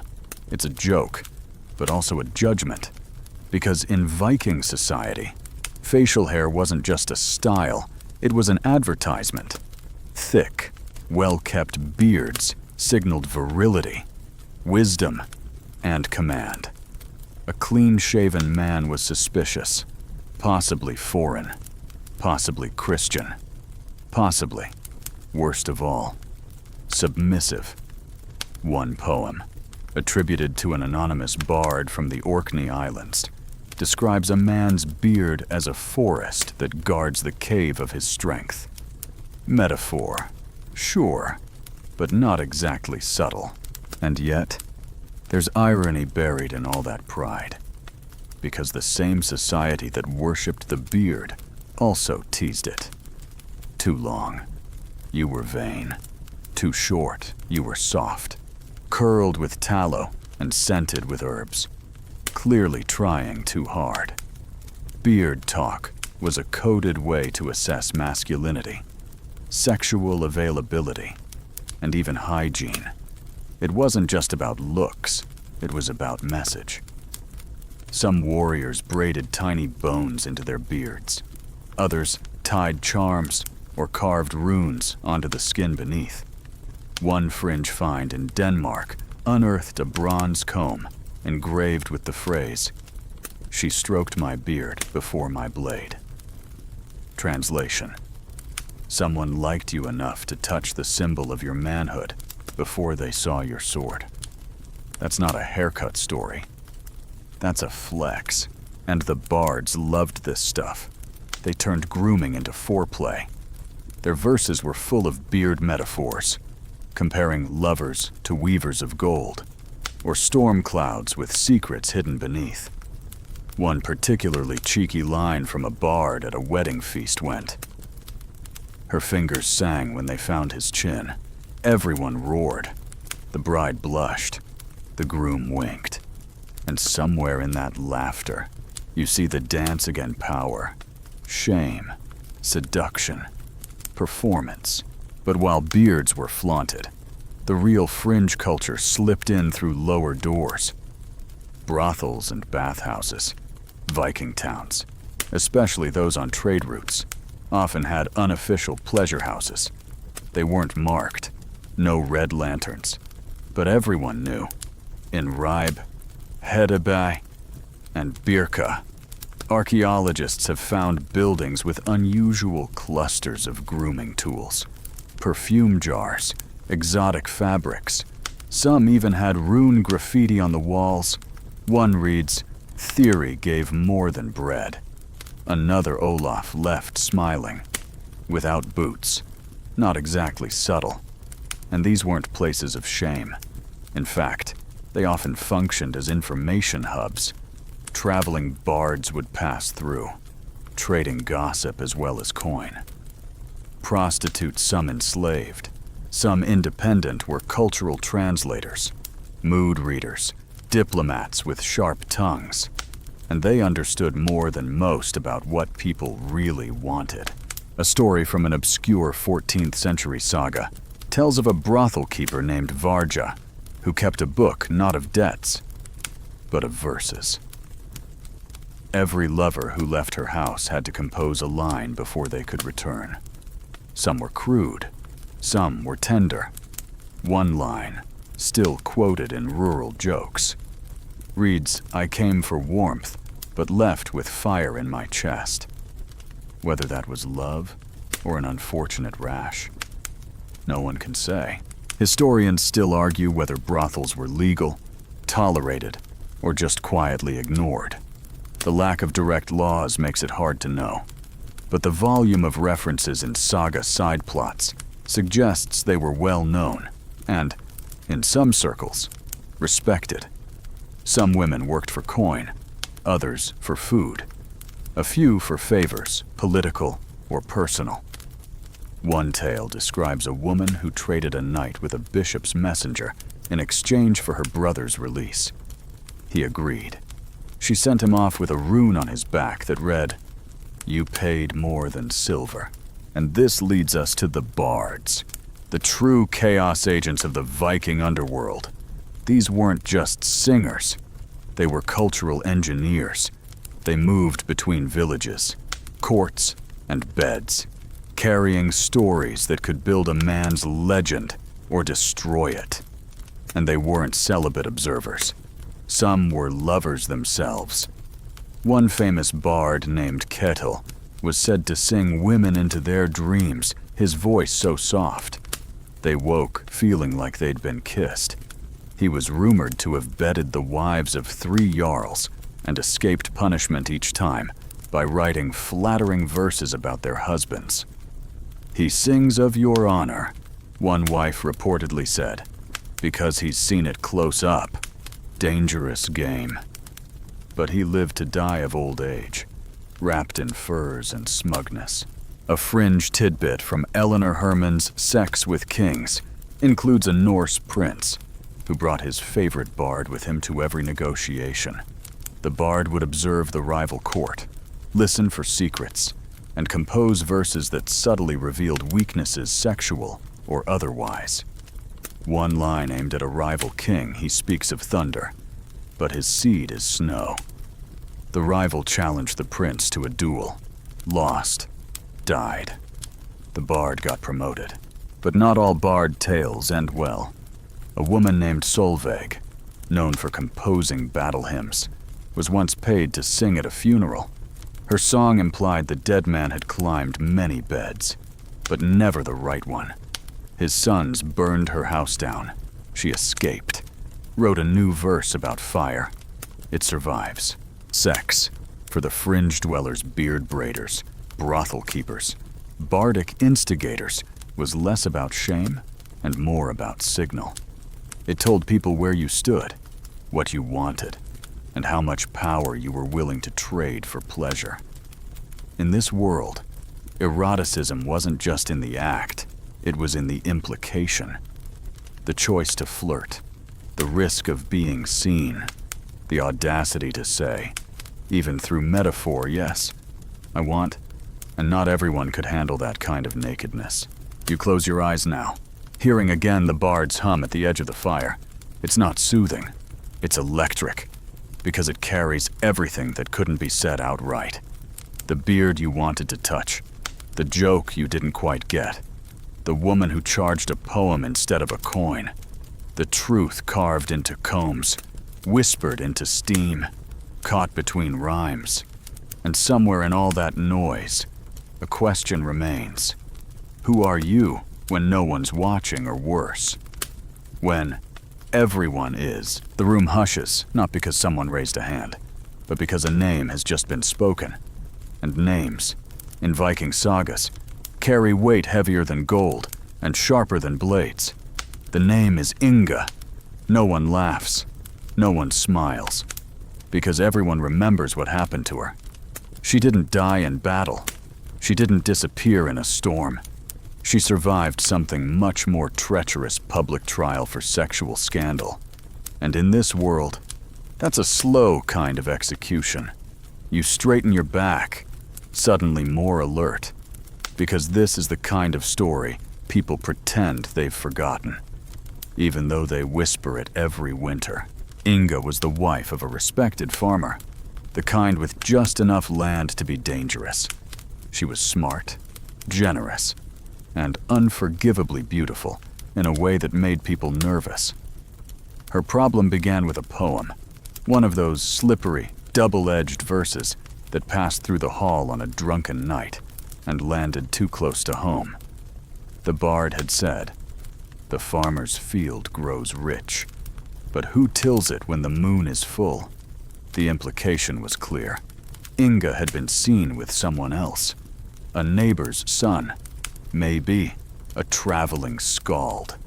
No one knew for sure, and that was the poison.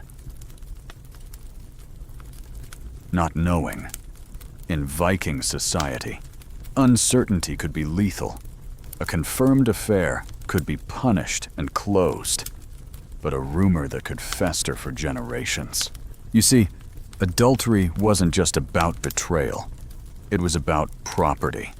A man's honor, his legacy, his lineage, all threatened by the idea that someone else might have planted seeds in his soil, so to speak. And for women, it was even worse. Because if a man was unfaithful, society often winked and moved on. But if a woman strayed, even in rumor, she could lose everything. Her home, her protection, her name. So when Inga was accused, the hall demanded a trial, not in a court, but in the open, by words, witnesses, and force of voice. The process was called manhelgi, loosely man's honor, but everyone knew it was usually about punishing women. In Inga's case, her accuser was her brother-in-law, a bitter man with no land and too many opinions. He recited the poem, claimed to have seen shadows and heard sighs. He had no proof, but he had an audience, and that was enough. What followed was not a duel of swords, but a duel of character. She was questioned.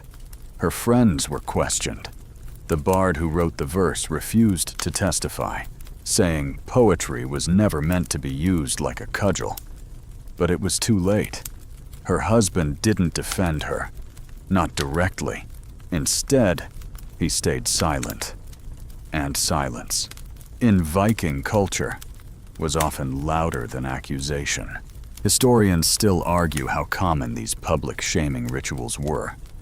Some say they were rare and ceremonial. Others believe they happened more often, in smaller, quieter forms like exclusion from feasts or deliberate misplacement of someone's seat in the hall.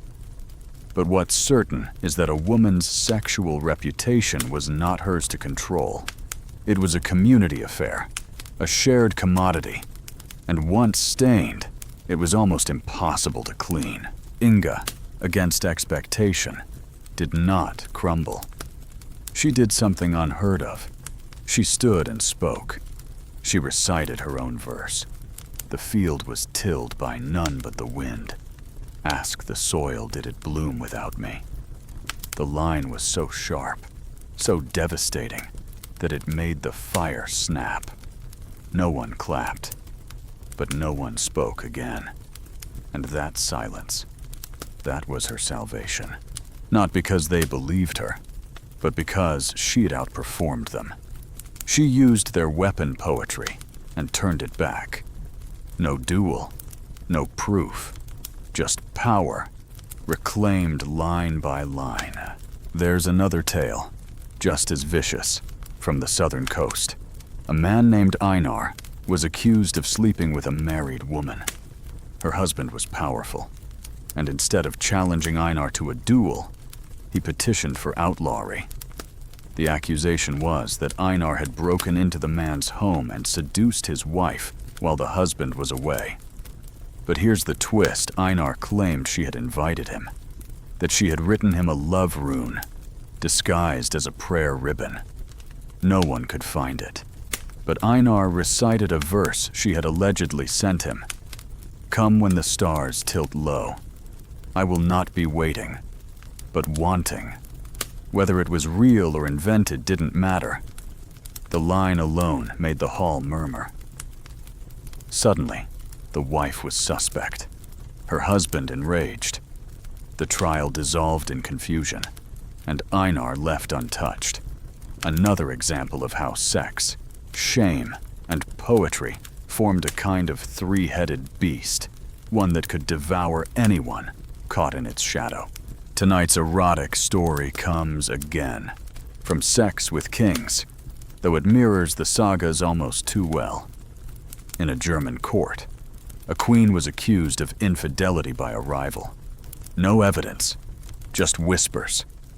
She responded by organizing a feast, then publicly praising her accuser's imaginative storytelling, suggesting that if he could lie so well, he must be compensating for something lacking in his pants. The court laughed. The accuser was humiliated. She kept her crown. The lesson, in the court or the longhouse, narrative wins. And the sharper your tongue, the less likely your head is to end up on a spike. But not everyone got to speak. Some were crushed by accusation. One Icelandic woman was accused of adultery after she was seen weeping near another man's grave. Her family disowned her. Her husband left. The saga notes, coldly, she walked into the sea and was not recovered. One line, that's all she gets. And yet, it echoes louder than the verses. Historians still debate whether Viking trials for sexual misconduct were truly about justice or about control. Control of women's bodies, control of lineage, control of truth itself. Because truth, in this world, isn't fixed. It's performed, argued, sung, and if you couldn't outsing your accuser, you lost no matter the facts. You look around the longhouse, sensing the unease that lingers after these stories. No one wants to admit how fragile reputation really is, how quickly a joke can turn into judgment, how even the innocent must learn to perform defense. And you think again of Inga, standing in front of the fire, reciting her line like a sword, alone, unshaking, defiant. Because in Viking culture, trials weren't always fought with weapons. Sometimes, they were fought with breath. And those who could not wield words like spears, they were the ones who didn't get remembered. It begins with the creak of wood, not from a ship, but from a farmhouse door, hinges groaning with the weight of another long frost-bitten night. Outside, the wind screams across the tundra, chewing at the thatch, spitting snow against the beams. But inside, it's warm, smoky, close. The kind of air that smells like sour milk and pine tar, with just a trace of old bread and someone's skin. You're not in a chieftain's hall anymore. You're in the belly of the everyday, the rural heartbeat of the Viking world. And here, sex looks different. Less theatrical, more practical. But make no mistake, it's still tangled in ritual, risk, and a kind of strange, sleepy seduction. This is where you learn about window tapping, matchmaking through livestock gossip, and why midsummer bonfires might have involved more than just songs.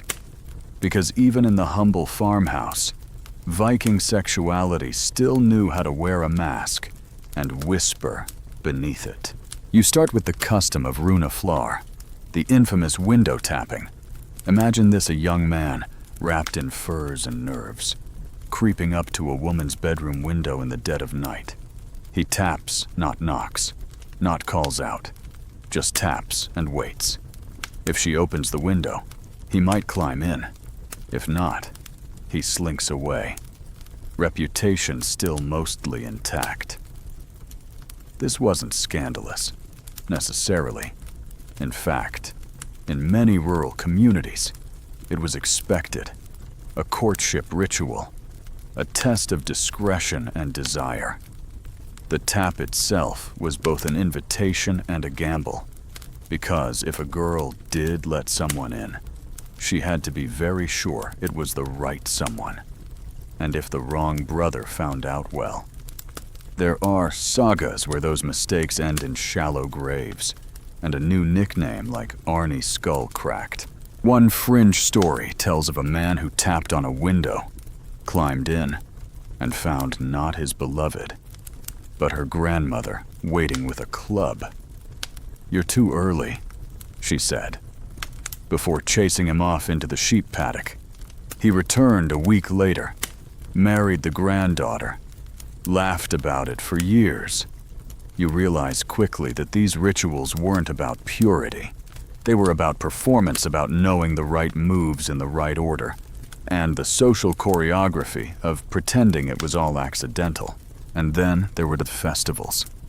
Midsummer, in particular, was a tangled knot of fertility rites and drinking that would have made the Romans blush. Fires were lit, songs were sung, bread was broken, and then, in the early hours, as the flames died and the air turned golden with dawn, couples disappeared into the trees. Sometimes they returned, sometimes they didn't. But midsummer babies were common enough that some villages kept a quiet calendar of who had wandered and when. The implication everyone knew. No one said, until someone said too much. One particularly spicy tale comes from an old calendar poem that mentions the flower maiden and her moss lover. Scholars still debate what that means. Most agree it refers to a girl lying down in the grass. Some say it was symbolic. Others, more cheeky, point out that moss makes excellent bedding. Either way, the imagery sticks: softness meeting hunger under the open sky. A union made not for permanence, but for ritual, for nature, for the sheer reckless joy of it. But rural sex wasn't just about romance. It was also about logistics. Families arranged marriages like they arranged harvests, strategically, nervously, with weather in mind. If your neighbor's son had 5 cows and strong shoulders, you considered your daughter's options. If your cousin had recently lost a wife and had 3 children to raise, suddenly the girl with no dowry seemed more appealing. Sex, in this context, wasn't a scandal. It was a solution. And sometimes, the matchmakers weren't parents, but entire communities. There's a fringe practice known as ad finibonda, or finding the farmer, where local elders would gather in secret during winter to discuss which youth seemed ready for marriage, judging not by affection, but by chores completed. Goats tended, and how often someone could carry water without slipping. These gatherings often ended with quiet agreements, followed by subtle nudges. A loaf of bread left at someone's doorstep, a sudden invitation to help with hay. Before you knew it, 2 people were married, and 3 weeks later, half the village was pretending they hadn't already guessed who'd been sneaking into whose barn. And speaking of barns, there's a delightful account in the erotic spirit through history of a man named Svein, who fell in love with a woman known for breeding the region's finest pigs. He wrote her a note scratched into birch bark that read, "Your sows are strong. Your gaze is stronger. Let us trade what roots alone cannot grow." Whether she found it flattering or just funny, we'll never know. But she married him. Her pigs remained undefeated, Yet for all the playfulness, rural sexual politics could still be cruel. A woman caught pregnant out of wedlock might face exile, or worse, be forced into marriage with the father, even if he was unwilling. One heartbreaking saga tells of a girl who, after being cast out, carved a poem into a stone near her village. He sowed me with song, but reaped me with silence. The stone still exists. Tourists take selfies with it now, but the pain in those words still lands, even after centuries. Tonight's erotic tale isn't from a saga, but from an archaeological dig. In a modest farmhouse site in Norway, researchers found a wooden spoon. On the handle were tiny carved runes. "Stir me like porridge, and I will never burn." Was it a cooking joke? A flirtation? A private message between lovers who lived too close to need poems? No one knows. But the spoon was found buried beside a woman, her grave poor, the spoon worn smooth from use. You imagine her stirring stew, smiling to herself. Not famous, not in a saga, just someone who knew what she wanted and found a way to say it without ever saying it aloud. Historians still argue how widespread these customs were, whether every village had its window rituals and barn poems, or whether they're the romantic inventions of later writers.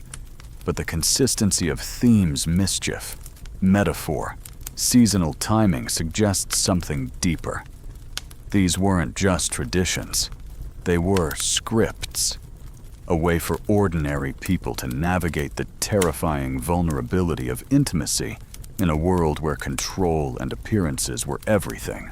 You sit back now, listening to the house breathe. You imagine the quiet clatter of morning, the shuffle of boots, the smell of smoke and damp wool.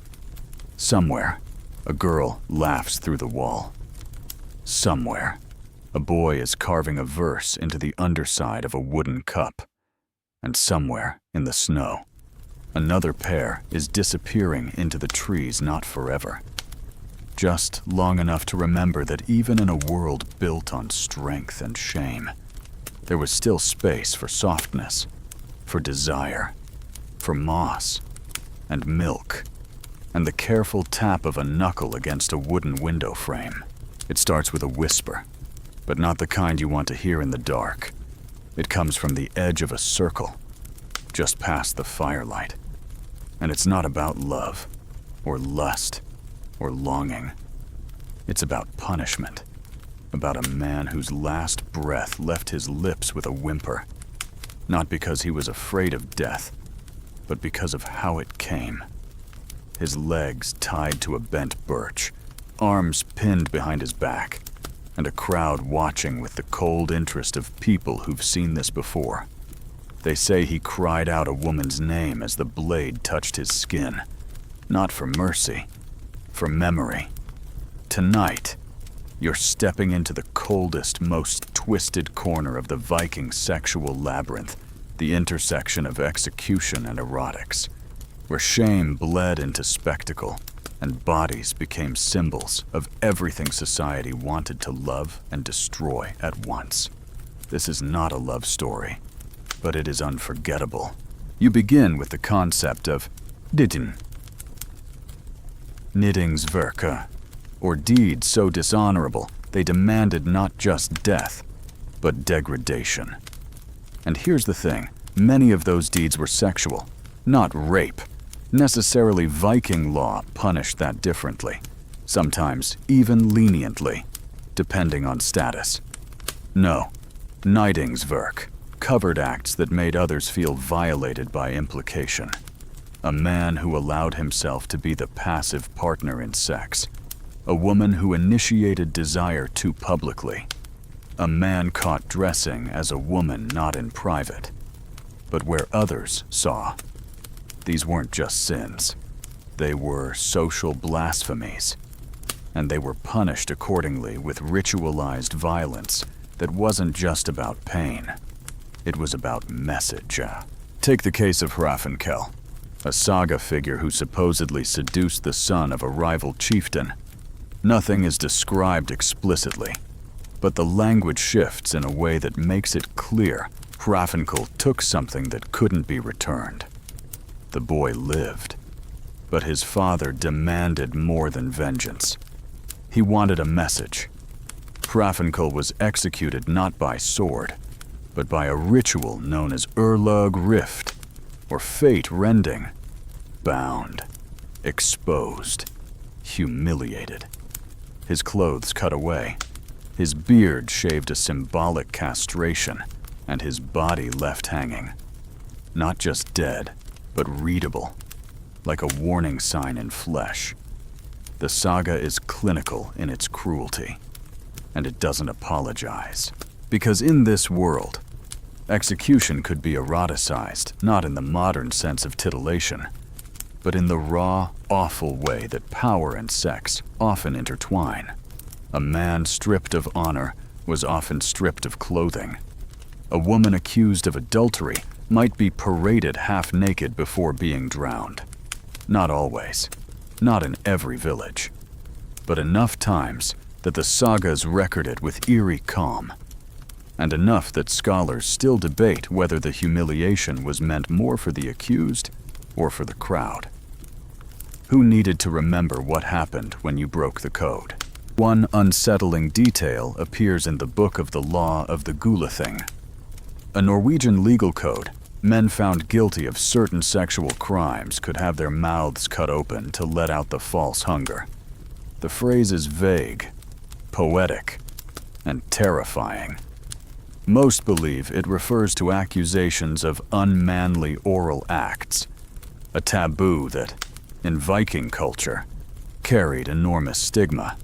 The punishment wasn't just to kill, it was to silence, to reshape the body into a symbol of failure.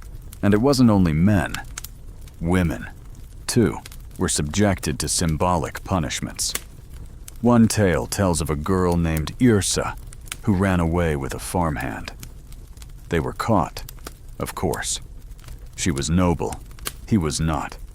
He was killed quickly, but Yrsa was sentenced to the stone chair, tied to a slab in a freezing stream, left there until shame leaves her body. No food, no covering, just cold. She survived, became a nun, or a seeress. The sagas differ, but her name still makes some people wince. Historians still argue whether these punishments were real or literary devices, ways for storytellers to dramatize the consequences of broken norms. Some say they were rare, reserved for myth or border cases. Others point to burial sites where skeletons bear signs of torture that match saga descriptions. Either way, the pattern is undeniable. Sex and punishment were deeply linked, not because sex was inherently bad, but because it was powerful. And when that power broke the wrong way, society responded not just with judgment, but with theater. One especially disturbing rite involved exposure. Tying a person to a rock or tree in a public place and leaving them there to die. It wasn't just about death. It was about visibility. The idea that everyone would see you undone, see your body return to the earth without honor. And in some cases, the placement of the body told a story. Men executed for sexual shame were sometimes placed near water sources, rivers, springs, as a warning that impurity would poison the village. Women were sometimes buried face down, as if to say their desire had reversed the natural order. But in the middle of all this horror, you find something even stranger, a thread of poetry. Because even these executions, brutal as they were accompanied by verse, mocking rhymes, final curses. One preserved line, scratched into the inside of a drinking horn, reads, "He died with his mouth open, still hungry for what no man should crave." It's cruel, it's lyrical, it's unforgettable. And it shows that for the Vikings, even death was narrative. Tonight's erotic account, then, is pulled from The History of Sexuality by Foucault, who reminds us that power is most clearly seen not in what we forbid, but in how we punish. He cites a French execution in which a man accused of sodomy was hanged and burned, but only after being paraded through town with signs hung from his limbs. The crime wasn't the act. It was the challenge to hierarchy. The same was true in the Viking world. The worst sexual sins weren't about pleasure. They were about inversion, about power moving the wrong way. And society had to correct that in body, in spectacle, in myth. You sit in the dark now, feeling the air thicken. The fire is low. The stories are harder, but necessary, because they reveal the final, brutal truth of Viking sex, that even in its silence, even in its private corners, it was never truly safe. Not from eyes, not from judgment, and certainly not from the weight of a culture that carved its morality into skin. You think of Yrsa, her wrists bruised by rope, water clawing at her knees, of Hrafunkel, beardless and bare, remembered not for love, but for shame, of the bard whose rhyme became a noose. And you wonder how many others vanished into punishment not because they desired wrongly, but because they desired differently. The fire sputters. Somewhere in the dark, the wind howls, not in rage, in warning. Because even now, centuries later, the stories still sting, and shame still echoes louder than truth. You hear it before you see it, the deep, rhythmic creak of wood straining under salt and wind, the flap of canvas pulling against the mast, and the low murmur of voices too tired to speak loud, too used to the dark to notice it anymore. You're on a long ship now, adrift with 50 other souls, packed like salted cod between crates, shields, and memories you can't outrun. The sea presses in, endless and blank, and suddenly, the privacy of land feels like a distant myth.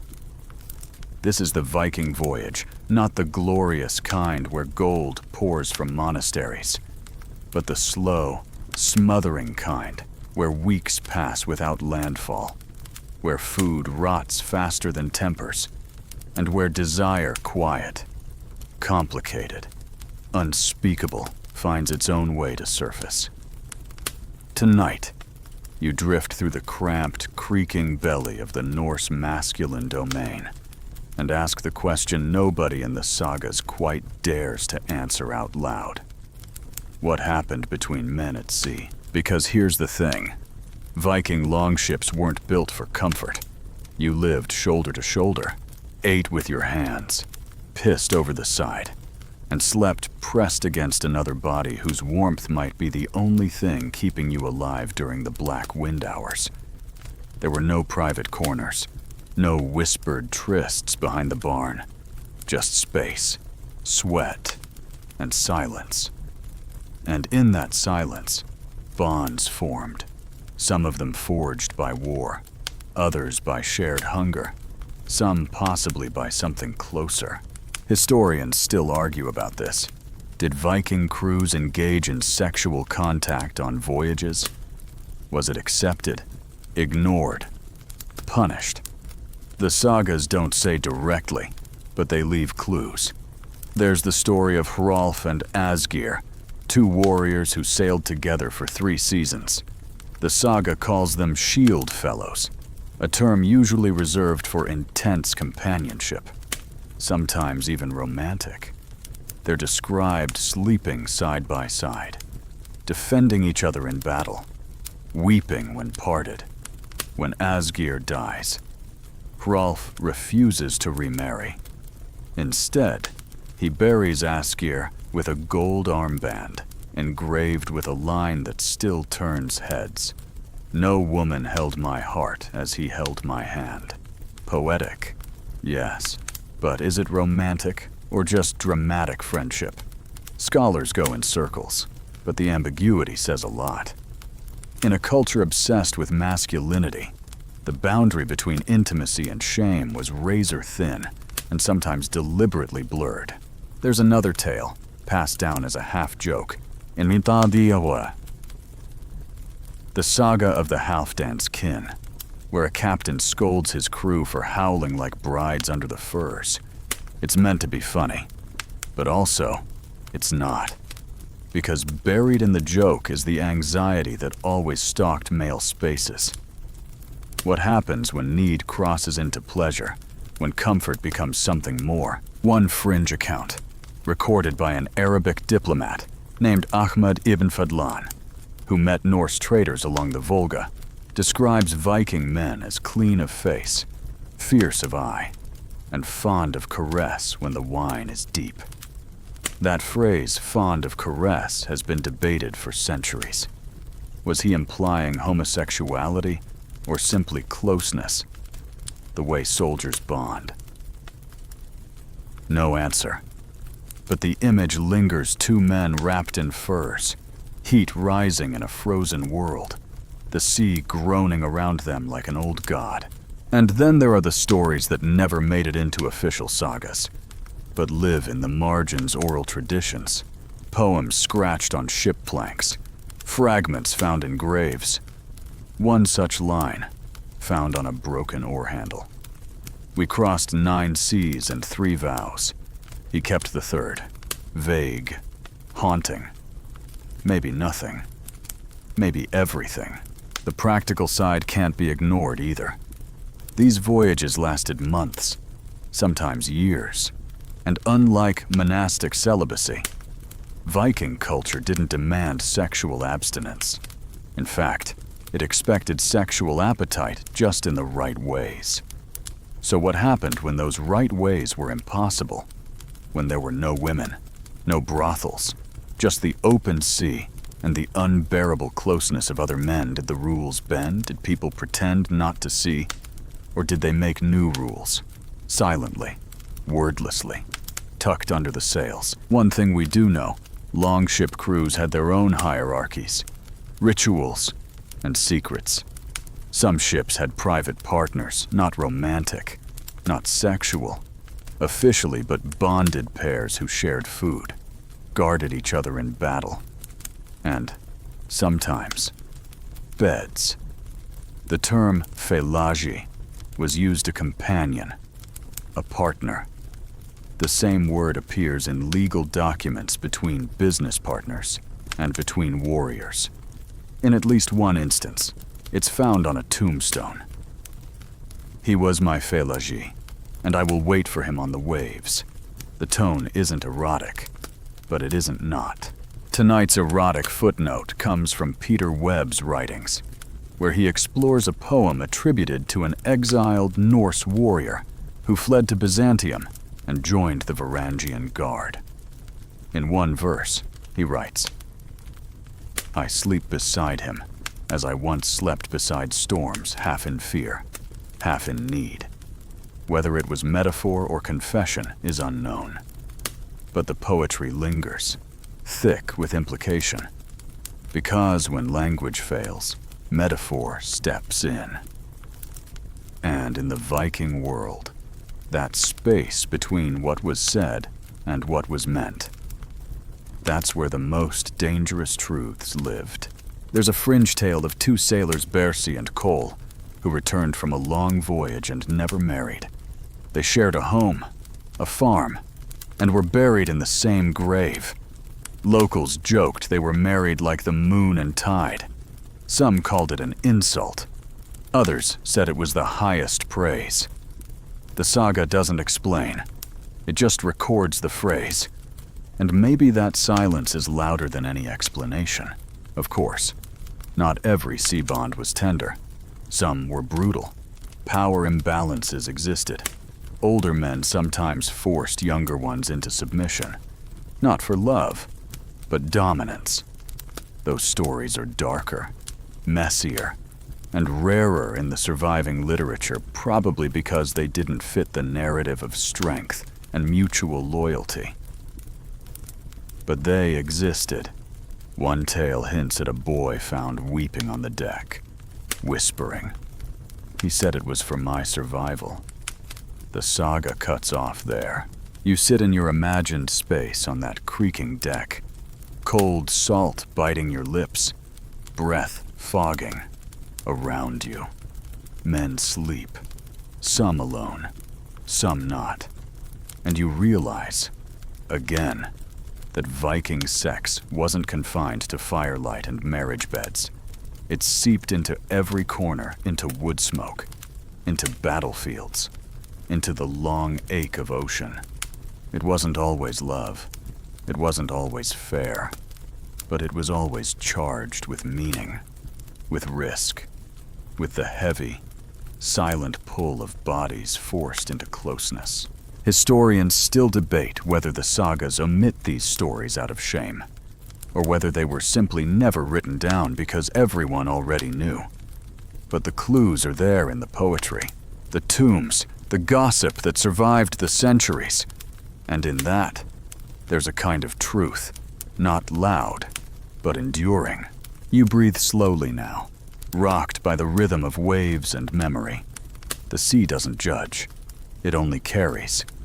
And tonight, it carries you through a silence where even the loudest screams were whispered, where bonds meant more than definitions, and where the deepest secrets weren't carved in runes, but pressed into skin, held in breath, and lost to the foam. There's a strange smell in the longhouse tonight, not unpleasant, but different. Sweet, earthy, spiced with something musky and old, like damp bark or a crushed berry you can't name. It drifts in behind a woman with eyes like storm water and hair braided in a way that looks accidental and impossibly deliberate at the same time. She carries a bundle of dried herbs in one hand and a knife in the other, not for cutting bread, but for carving symbols into wax, bone, and dreams.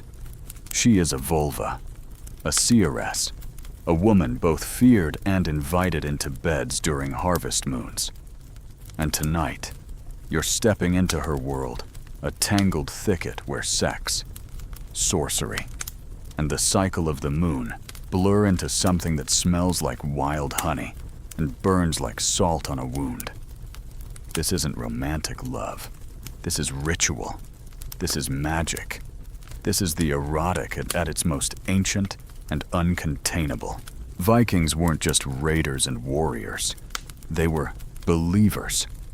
Their world was alive with spirits, omens, and symbols woven into daily life like straw in a thatched roof. And in that world, sex wasn't just pleasure or reproduction. It was power. Binding. Dangerous. Transformative power, especially when used by women who didn't follow the usual rules. Women like the vulva, who walked alone, spoke in tongues, and bled without shame. Literally, menstruation, in Norse belief, was not dirty. It was potent. Blood was sacred. It marked transitions, oaths, sacrifice, and the blood that came without injury. That was especially powerful. Some spells could only be cast by a bleeding woman. Some rites required her to lie on earth and whisper to it. Others demanded that she anoint a blade, a stone, a doorway, with her body's rhythm. This isn't sensationalism. This is baked into Norse cosmology. The moon was called Mani, a male deity unusual, right while the sun, Sol, was female. And their dance, their chase across the sky, was mirrored in the cycles of women and the tides of fate. Fertility rites weren't hidden in temples.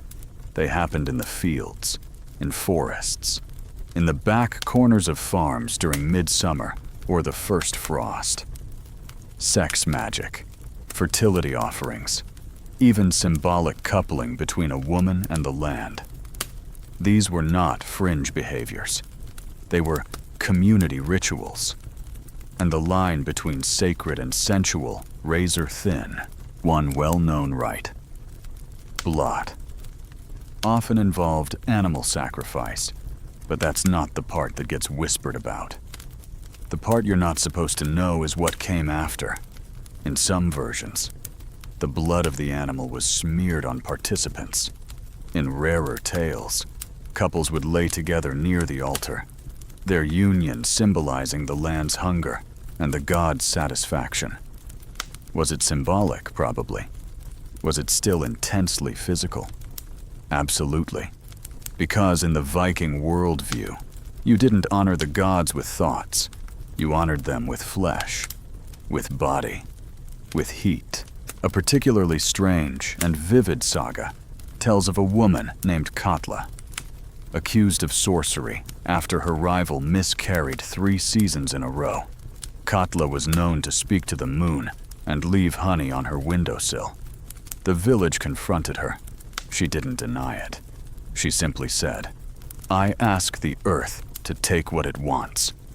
She was exiled, not for murder, but for unsettling the order of things. Years later, the rival gave birth to twins. The villagers whispered Katla had simply delayed fate, not blocked it. Historians still argue whether Viking sexual rites were as explicit as some of the poetry suggests, or if we're projecting modern interpretations onto metaphors. But evidence exists in grave goods, in carvings, in the symbols painted on stone altars that sexuality, especially female sexuality, had a place in magic, and not just in fertility. In protection, in prophecy, in vengeance. One strange tidbit from a preserved runestone shows a woman holding what looks like a staff in one hand and her skirt lifted with the other. Scholars debate whether it's obscene, comic, or sacred. Maybe all 3. Because Viking art didn't separate the sacred and the profane the way modern religions do. The body was divine. The body was dangerous. The body was a tool, especially when guided by someone who understood its power. Men, too, practiced magic, but it got complicated. Sidra, the kind of magic most associated with prophecy and manipulation, was considered effeminate. Odin, the All-Father himself, was mocked in some stories for practicing it. Loki jeers at him in Lokasena, calling him womanish for groaning on the floor and wearing women's robes during ritual. But here's the twist. Odin still does it. Because it works. Because knowledge matters more than dignity.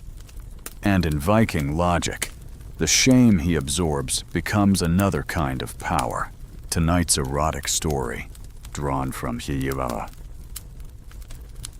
Erotic spirit through history involves a Norse woman known only as Tjodhildr, a midwife, a herbalist, and some say, a witch.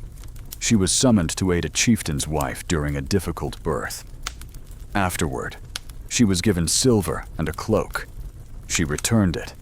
Instead, she asked to sleep in the chieftain's hall for 3 nights, alone. On the 3rd night, she walked out naked, but unashamed.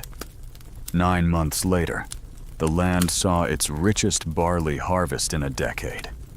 The chieftain built a small shrine where she had slept.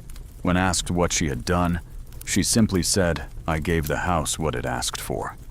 Whether the act was physical, spiritual, or symbolic is unclear. But the story spread, and here's the part that sticks with you. The power in these stories is not just in the act of sex, but in its direction, in who initiates, who consents, who controls the narrative.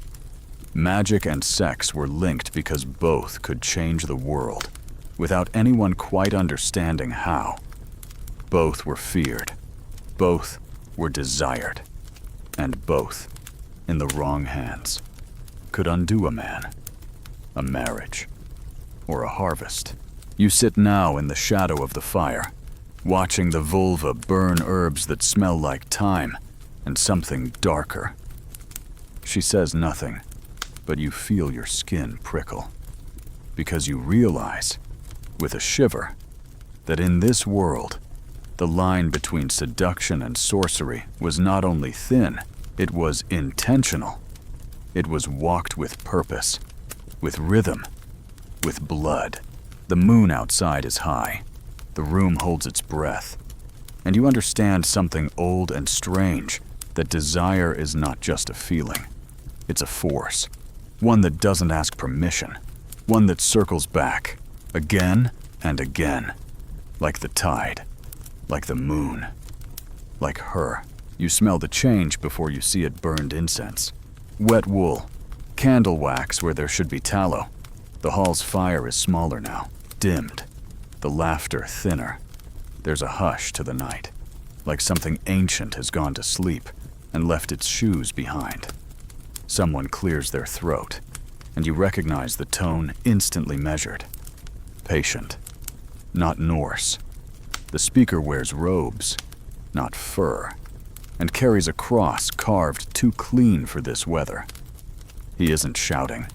He's not here to conquer by sword. He's here to reshape souls. Christianity has arrived, and it has no idea what to do with Viking sex. You settle in, because this is where things get awkward. The Christian mission in Scandinavia didn't begin with fire and brimstone. It began with trade, with priests aboard ships, with gifts, with whispered promises of eternal life, and slightly more rigid definitions of morality. At first, the Norse were confused. They already believed in many gods. What was one more, but the part that made people shift in their seats wasn't monotheism. It was monogamy. It was shame. Suddenly, things that were once part of the land's rhythm ritual coupling, window tapping, love poems carved on tools, were labeled sinful. The body, once celebrated in verse and magic, was now seen as something to be controlled, hidden, repented, and the sexual codes that had been defined by power, honor, and balance suddenly collided with a new framework: guilt, eternal, internal, invisible. One of the first Christian laws adopted in early medieval Norway punished public nudity, not violence, not theft. Nudity. Why? Because the body was now suspect. Women were expected to cover their hair. Men were told to be modest. Even marital sex was to be for reproduction only. The Norse stared at these rules with blank faces. Then, slowly, over generations, the shift began. It wasn't sudden. It wasn't clean. There were decades, maybe centuries, when Viking sexuality lived in a kind of cultural hangover. Pagan customs persisted behind church walls. Runes were still carved, but now hidden. People still sang love poems, but added God willing at the end.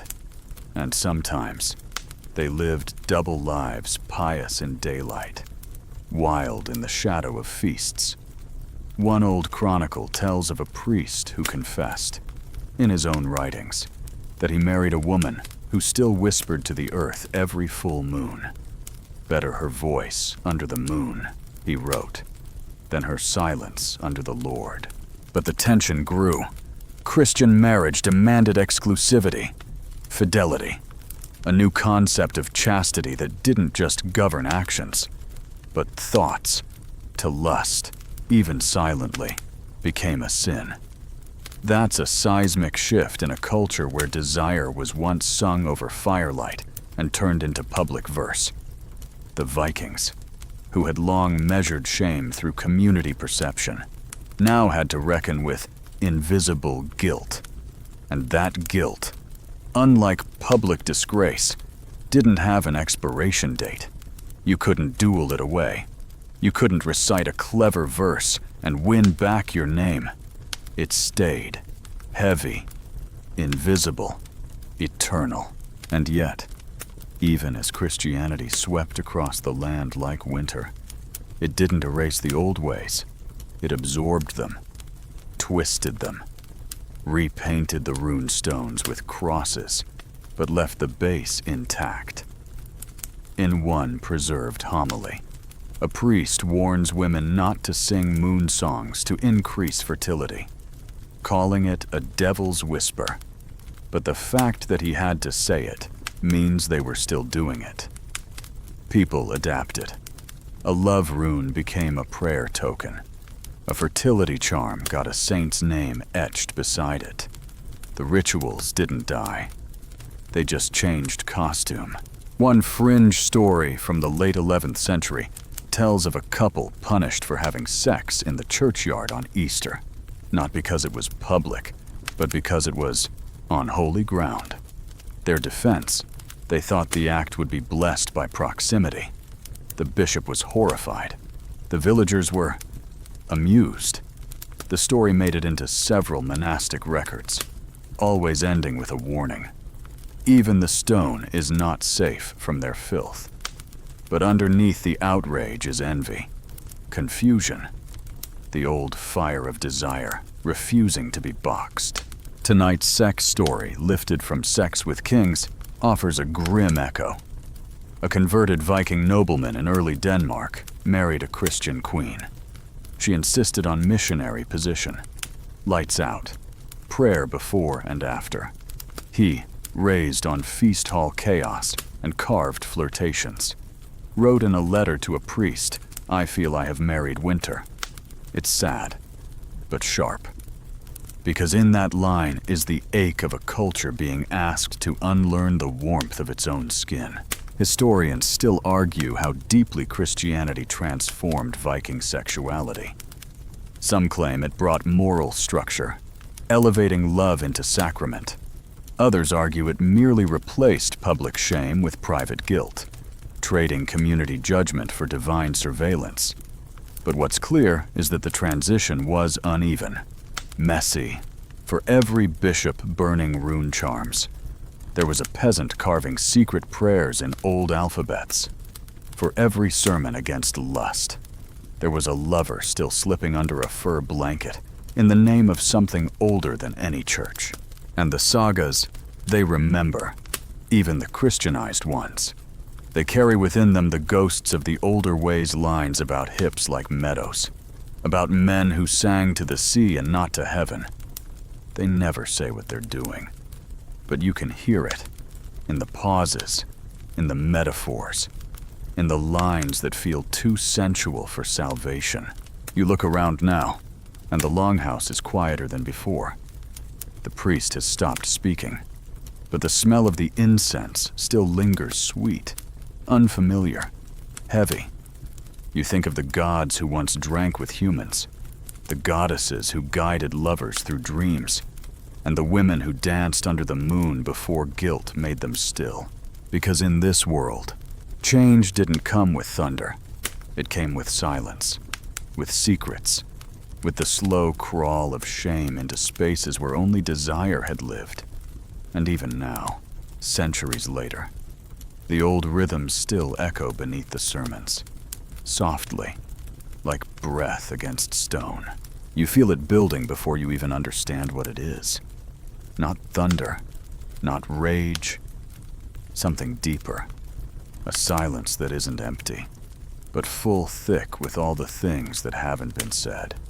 All the things that were whispered and ignored and laughed off and buried with a wink. You've followed the trail through smoky halls and storm-tossed ships, past window taps and blood-stained altars, across sagas where lust wore armor and love hid behind riddles. And now, at the end, it becomes clear this was never just a story about what the Vikings did in bed. It was about what they feared, about what they punished, about what they desperately tried to control, but never quite could.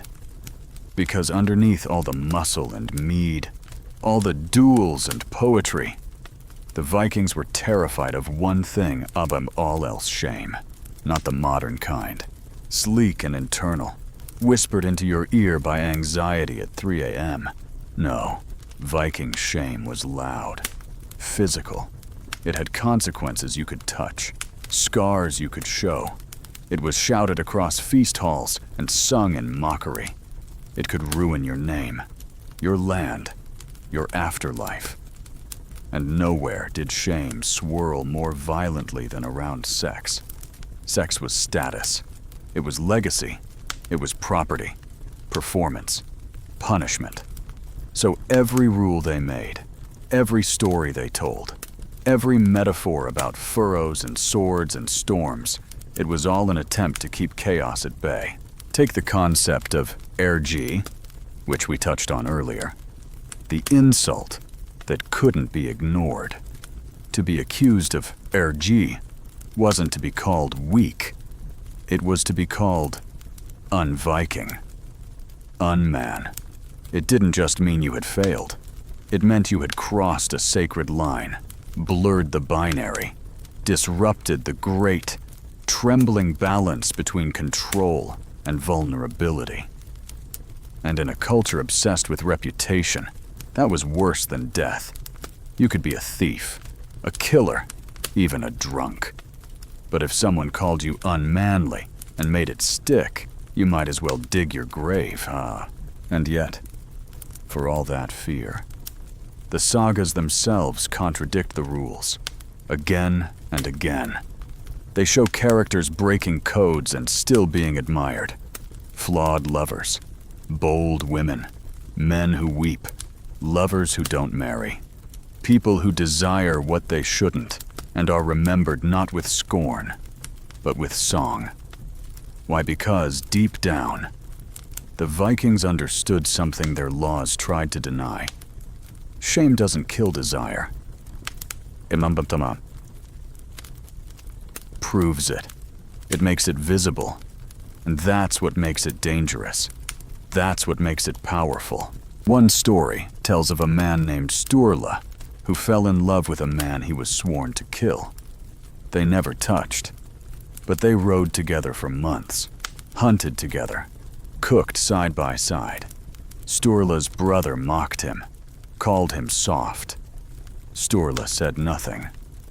When the day came to fulfill the blood feud, Sturla faked his own death, instead disappeared, re-emerged in another region, married a woman, had children.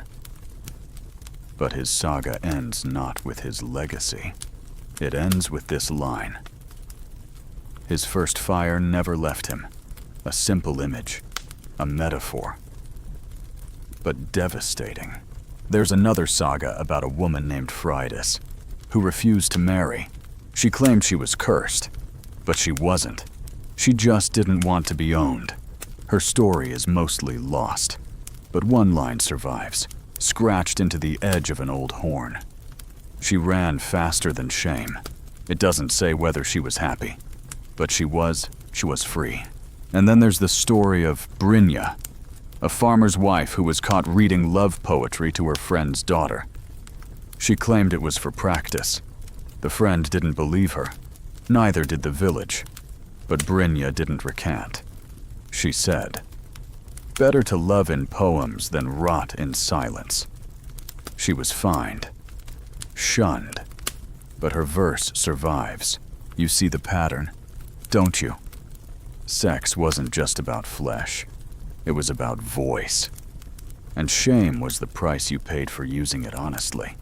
That's why so many lovers in the saga speak in riddles, or don't speak at all. That's why desire is always dressed up as hunger, or rain, or wolves. Because once you say it plain, it becomes dangerous. Not because it's wrong, but because it's true. Tonight's final erotic artifact comes from Sex with Kings. Again, not Norse, but fitting. A queen once wrote to her lover, "They call it sin, but I call it The only moment I feel real. She wasn't executed, but her letters were burned, except one, which survived because someone, maybe a servant, maybe a scribe, hid it in the lining of a book. And now we have it. One sentence. That's all. But it burns. Historians still argue whether the Vikings were prudes or libertines, whether their rules were enforced or just performance, whether the stories were warnings or wish fulfillment. But maybe that's the point. Maybe Viking sexuality wasn't one thing. Maybe it was a battlefield, a poem, a confession half swallowed, a cloak passed in silence. Maybe it was messy. And maybe that's why we're still so drawn to it. Because it feels human. Because it reminds us that even in a world of gods and axes and fate, people still whispered each other's names when no one else could hear. You lean back now, the fire dying low. The air smells like smoke and something sweeter. Maybe honey. Maybe sweat. You've walked through desire in all its forms, sacred, dangerous, hilarious, sad. You've seen what they dared and what they hid. And maybe, just maybe, you've seen yourself in the flicker of their stories. Because the Vikings, for all their rituals and runes, weren't so different. They wanted to be remembered, to be loved, to be known. And maybe that's the real fear, not sex, not shame, but being forgotten. And now, the longhouse is silent. The fire is a low, pulsing glow, casting soft shadows across fur and stone. The echoes of saga voices have faded into the smoke, and the great, heavy stories of lust, longing, and shame settle into the quiet like snow. Your breathing slows. Your body sinks a little deeper into the bed, the blanket, the present. You made it through duels and double meanings, through poems scratched on bones and secrets buried beneath midsummer moss. You've walked through 1,000 years of whispers, and none of them broke you. That's saying something. The Vikings weren't saints. They weren't monsters. They were human, messy, hungry, proud, afraid. They held their lovers too tight, or not tight enough. They whispered verses when they couldn't say the words. They punished what they didn't understand. And yet, they kept carving their feelings into everything that would hold them wood. Stone, skin, air. Just like we do. Just like you do. So let it go now. Let the images drift, shield maidens smiling under stars, runes glowing on birch bark, the slow rhythm of waves under a longship, where someone hums just loud enough to be heard. Let the tension slide out of your shoulders. Let the fire go out gently, not with fear, but with peace. You're not in a saga. You're here, safe, still, breathing with the quiet of 1,000 voices who came before you and made their way through the dark, the same way you're doing now with story, with heart, with hope. Sleep well, shield bearer of secrets. The night is deep, the past is resting, and you are allowed to. End of script. Sweet dreams.